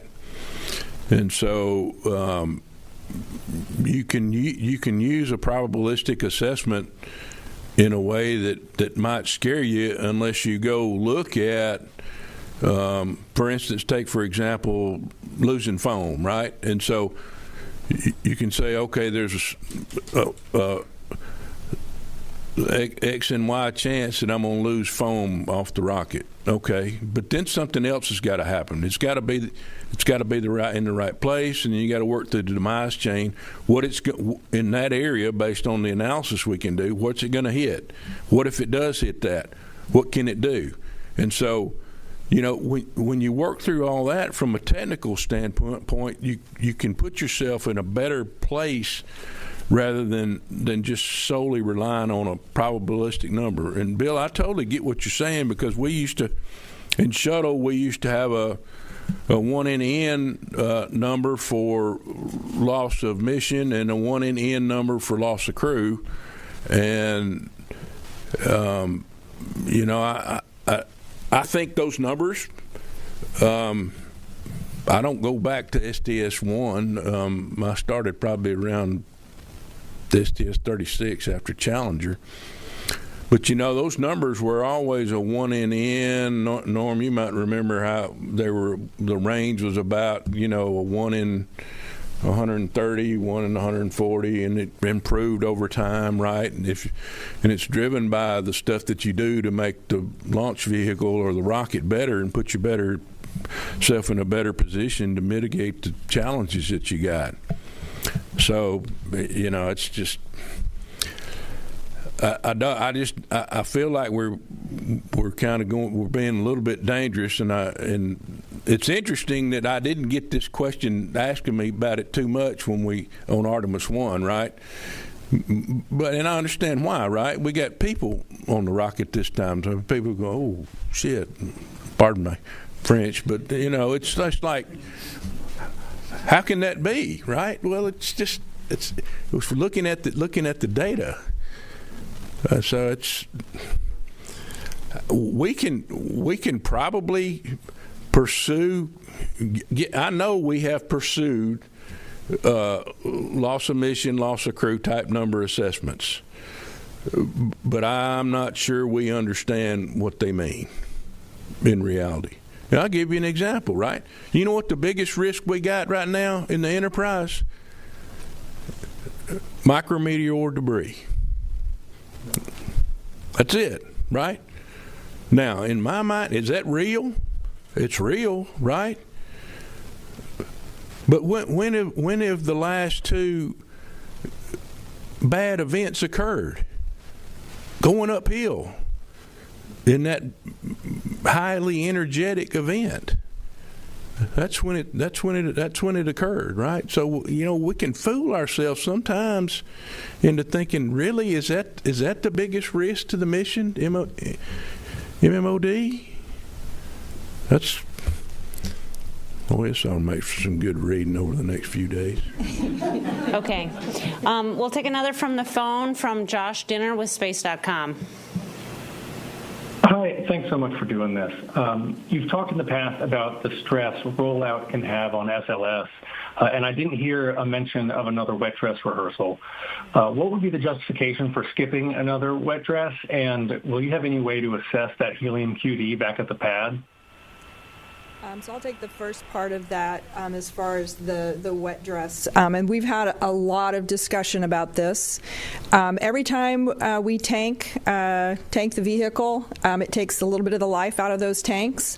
And so we certainly want to test and always make sure that everything's working. But, you know, we've now done a couple wet dress rehearsals. We've exercised the team. We've exercised the hardware. And I'll just tell you, from my perspective, when we tank the vehicle the very next time, I would like it to be on a day that we could actually launch. I would like to do it on launch day, and if we successfully are able to successfully fully tank the vehicle, I want to be able to pull go to launch. So that's where we are at this point. And, you know, we don't want to give up any of the days in our April launch window for a wet dress rehearsal. And as far as testing the QD at the pad, well, we've already tested the new QD in the VAB as part of our pre-launch checkouts. We do pressurize the helium bottles, and we exercise the helium system on the upper stage. So we've already verified that the new QD is working in the VAB already. We'll take one more question from the phone, and then we'll come back here in the room. Next up, we have Katrina Miller from the New York Times. Hi, thanks so much. I was curious for anyone who wants to answer, can you go into a little bit of the specifics on what work needs to be completed prior to the rollout and then prior to the launch to be ready to launch April 1st? Thank you. No, I've got it. I think I can talk about a little bit about the things that I'm looking forward to seeing over the next weeks to come. One of the things that we got to get worked out is we found a little bit of a got some interesting data on some of the thrust vector control actuators that are in fabrication up at Moog right now for Artemis 3. So we got to go figure out kind of what that means to this mission. I don't think it's a big deal, but it's just doing the analytical work to close it out and make sure that the little bit of an issue they're seeing up on the actuators for Artemis 3 doesn't indict the Artemis 2 actuators, which are shuttle heritage, right? So we had two sets of actuators. We used one on Artemis 1. We're using the second group on Artemis 3, and then all the subsequent ones are going to be new. Our inertial navigation and control assembly. Breaking in, everyone, to this Artemis press conference. We do have some breaking news, both locally and across America back in Michigan. Let's go to our local breaking news first. We have an overturned vehicle, a crash here that, as you can see, is blocking not necessarily North Tryon Street, but it is affecting the cross street, which is Orr Road. So yes, impacting North Tryon and Orr Road. An overturned car here. You can see medic is already on scene, and apparently CMPD has confirmed that it does involve a police car. There's an injury with this as well. There's going to be delays in all directions, they say. So they are asking for people to use an alternative route around this. So again, the vehicle that is on its side, not getting much clarity from the picture that you can see. I'm not exactly sure if that's a CMPD car, but it seems to be like they are involved, which is what we were able to confirm. Not exactly sure the injury to maybe an officer or just a person, a civilian, I should say. Of course, we'll get more information from them throughout the next 20 minutes and then into our 4 o'clock show. Let's go to Michigan, though, because I do know that this is materializing to be something else now. And it looks like investigators, I'm looking at a couple of different news sites, including Fox News, MS Now, and CNN, which are now saying that investigators may have found explosive materials in this car that rammed into the synagogue in Michigan. So this is a whole different set of determining factors that I guess investigators are going to have to deal with, of course.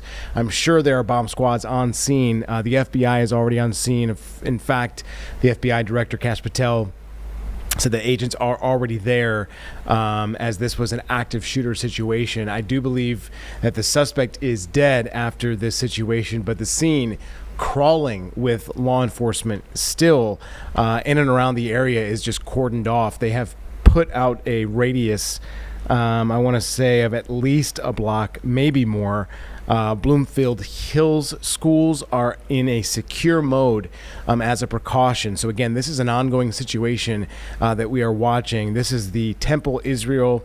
It's a Reform synagogue serving a large congregation in Michigan. So a place where many folks go that might just be looking for help. Yeah, some devastating news, not only for the Michigan community there in Bloomfield Hills, but I think just America in general, as we had been watching and potentially waiting for something like this to happen.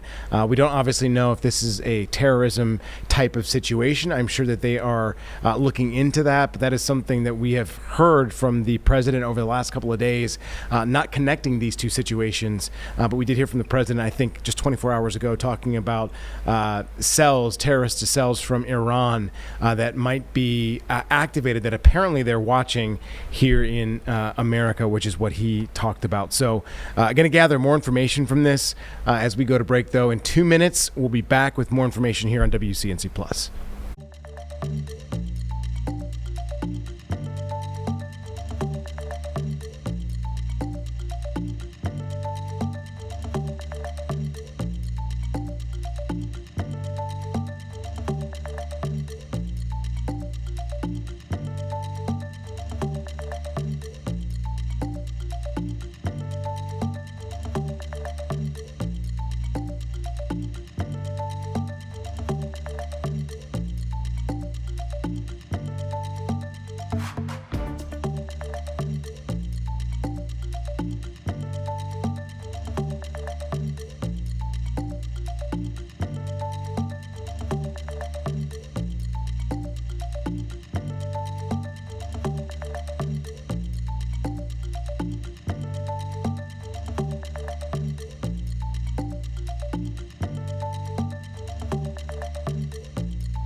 Welcome back, everyone. Going to switch gears here and go to something a little bit lighter. We're going to go to the city of Oakland, where the mayor and the city in general is honoring and celebrating with Alyssa Liu, the amazing skating champion that we saw, obviously, in the Olympics in Milan Cortina not too long ago. Let's go to this live event happening right now. Baby, you know what I'm saying? We on fire. Make some noise for Oakland one more time. Yeah, baby. Sound business. Just for a note, Jay Walter's actually my nephew, and he's a twin. And I held him in my arms when he was just in Pampers. That's crazy. Give it up for Jay Walt, y'all. Give it up for Jay Walt. Jay Walt! That's crazy. He hates when I tell that story, man. That's part of your history, son. All right. Elisa, you having a good time? Absolutely. Wait. Oh, can you say one of those phrases you said? Y'all better what? Y'all better turn up. Y'all better turn the fuck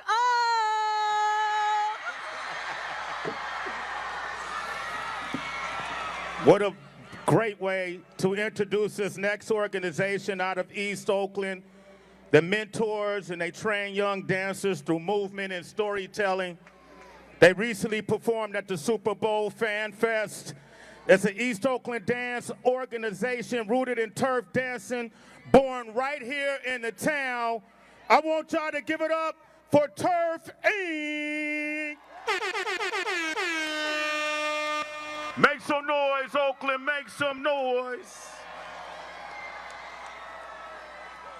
What up, Oakland? What up, man? What it do? What it do, man? This is the birthplace of Oakland Boogaloo, birthplace of turf dancing, y'all. Shout out to Oakland, man, for having us, y'all. We've been in the game for 25 years in the game dancing. OG Mike been in the game for over 50 years dancing, y'all. So it's crazy, y'all. So we about to show you what we do, man. We go by the name of Turf Inc. And Bella, what's up, man? Take us to your world. Yo, we got 3 rules to the show. Rule number 1, you guys see something you like, clap, clap, clap, clap, clap. All right. Rule number 2, you guys see something you don't like, guess what? You still clap. Clap. Fun show, fun people. We out here showing love, y'all. And rule number 3, the most important rule of them all, if you guys are boring, we're boring. Which means live show, live audience. Say it with me. Live show. live show.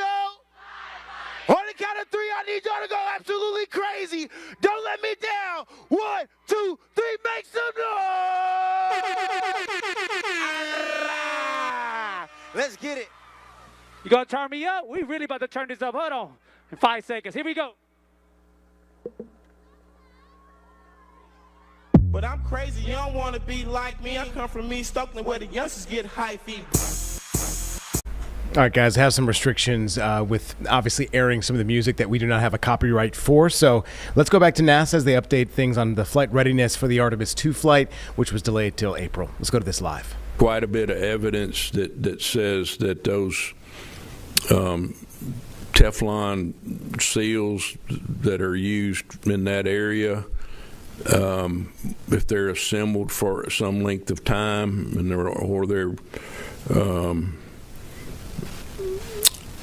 or there's any little bit of a flaw in them, or they don't fit exactly right. In other words, it's, you need to cherry pick the seal. But I think the key thing that they're starting to hone in on is, in talking back with the supplier and then doing the investigative work themselves, is we assemble that interface in the VAB, and it sits there assembled like that for quite some time before we roll out. Right, and so I think there's some good evidence that's leaning towards that material can flow and set, and it looks to me like, based on the limited data that we've got and the experience we had from Artemis I, that we're going to be in a good posture when we roll out this next time, and I think that's as Lori alluded to, we don't feel like we need another wet dress, and this is one of those opportunities where I think we need to be. I think we're using good technical judgment and being bold, making bold decisions about what we do. Obviously, we don't want it to leak, but I'm highly confident in the technical team's ability, and they're saying basically the same words that I'm parroting back to you. Our next question is from Micah Maidenberg with the Wall Street Journal. Hey, good afternoon. I wanted to take one more shot at the probabilistic risk assessment discussion. In 2022, I think it was Mike Serafin did talk about a 1 in 125 potential loss scenario for the Orion vehicle on Artemis I. Just even with the caveats about Artemis II, the differences and the small amount of data that John talked about, can you at least provide a comparable for that number, the one to N number for Orion for Artemis II? Thanks. Micah, I'll just say we've addressed the risk question several times. I think if we have more follow-up to do, we can follow up with reporters separately. We have plenty more questions to get to, so we're going to go ahead and do that. We do want to take one more question on the phone from Marcia Smith with Space Policy Online. Thanks so much. My question actually was about Orion as well. We've been spending all this time talking about SLS and ICPS and the tests on those systems. Could you just give us an update on when the last time the Orion service module systems have been tested? And does the Orion service module only fire once? It only has to work once in order to get them around the moon and back home. Could you just walk us through that part of the flight? Yeah, I don't know the last time that we've run any test on the service module, but I know Norm's here, and he can talk about relative to how they utilize the propulsion system on the service module, which I think is important relative to this conversation. Yeah, service module we depend on a lot, obviously. A lot of the critical burns are done. TLI is done with the service module through the OMS engines. We have a series of jets on there as well. So it's critical to the mission, and we use it until the very last day when we jettison it and Orion comes home. Another one from the phone. We have Ryan Keaton with NASASpaceflight.com. Thanks very much for your time. I just want to make sure I understand this correctly. You said you're not going to be doing another wet dress rehearsal. I'm just wondering if you're going to be doing any tanking at all, like a partial tanking test or an integrity test, or are you absolutely set that the first time you're going to tank this rocket from now on is going to be for a launch attempt and there are no other scenarios? Thank you. Appreciate the question. Yeah, we've done a lot of talking about this and what kind of testing might be beneficial. And at this point, we've demonstrated that the seals that we have are the best seals we've ever seen on the SLS and that this QD. And so, in our opinion, there's not a lot more to be gained from that. So we are, as I indicated previously, the next time we tank the vehicle will be when we're attempting to launch. Our next question is from Nicole Mortellaro from the Canadian Broadcasting Corporation. Hi, Lori, this is for you. I know that you mentioned that you're focused on April with launch attempts, but is there any way we can get an update, like just for May? Because for media, it's very difficult to get any hotel rooms or anything like that booked. So is there any way we'll have an updated calendar? I understand, and I hear you. As I said, right now we are very focused on April. If it starts to look like that could be a challenge, we'll reconsider, but at this point we're very focused on April. All right, we'll come back into the room here in the blue. Zach Covey, Spectrum News. I wanted to ask either Sean or John this question. You guys, last time we had the flight readiness review, we were talking about repetition of your crews. If there was a reason that the VAB had to come back into use and the rocket had to go back, you wanted your crews to continue to practice. Can you go a little bit in on how the past couple of weeks have been for both of your crews to get ready to this point? Well, I will tell you that we've had a lot of work to do coming back from the VAB, so our crews have been very busy with reopening the vehicle volumes to do the flight termination systems work. I mentioned earlier today that we had the time to do another closeout crew demo in the VAB. We took advantage of that opportunity to make sure that we were able to execute to our timelines and keep our closeout crew sharp and ready to go on launch day. And, if we had a more extended time in the VAB, we probably would have done some more launch team training simulations. We really didn't have the time to do that, and we don't really think we needed to do that given the short VAB turnaround time that we had this time, that we expect to have. Maybe wants to mention some of the other sims that you're doing. Yeah. Well, talking about the flight control team and the readiness, obviously we've used the time to do a few more sims, a few more practice sessions. We've done, I think, over this whole journey for Artemis II, about 126 days worth of simulations, both standalone with the crew, with the flight control team, with the integrated engineering teams as well, with the mission management teams. And so we've not only focused on specific training. All right, guys, that's our hour. We're going to send you to the 4 o'clock show. Don't forget, we have Weather Impact at 6:30, our news show from 7 to 9, and then 7:04 Unfiltered with Nick Sturdivant at 9 o'clock. We'll see you tonight.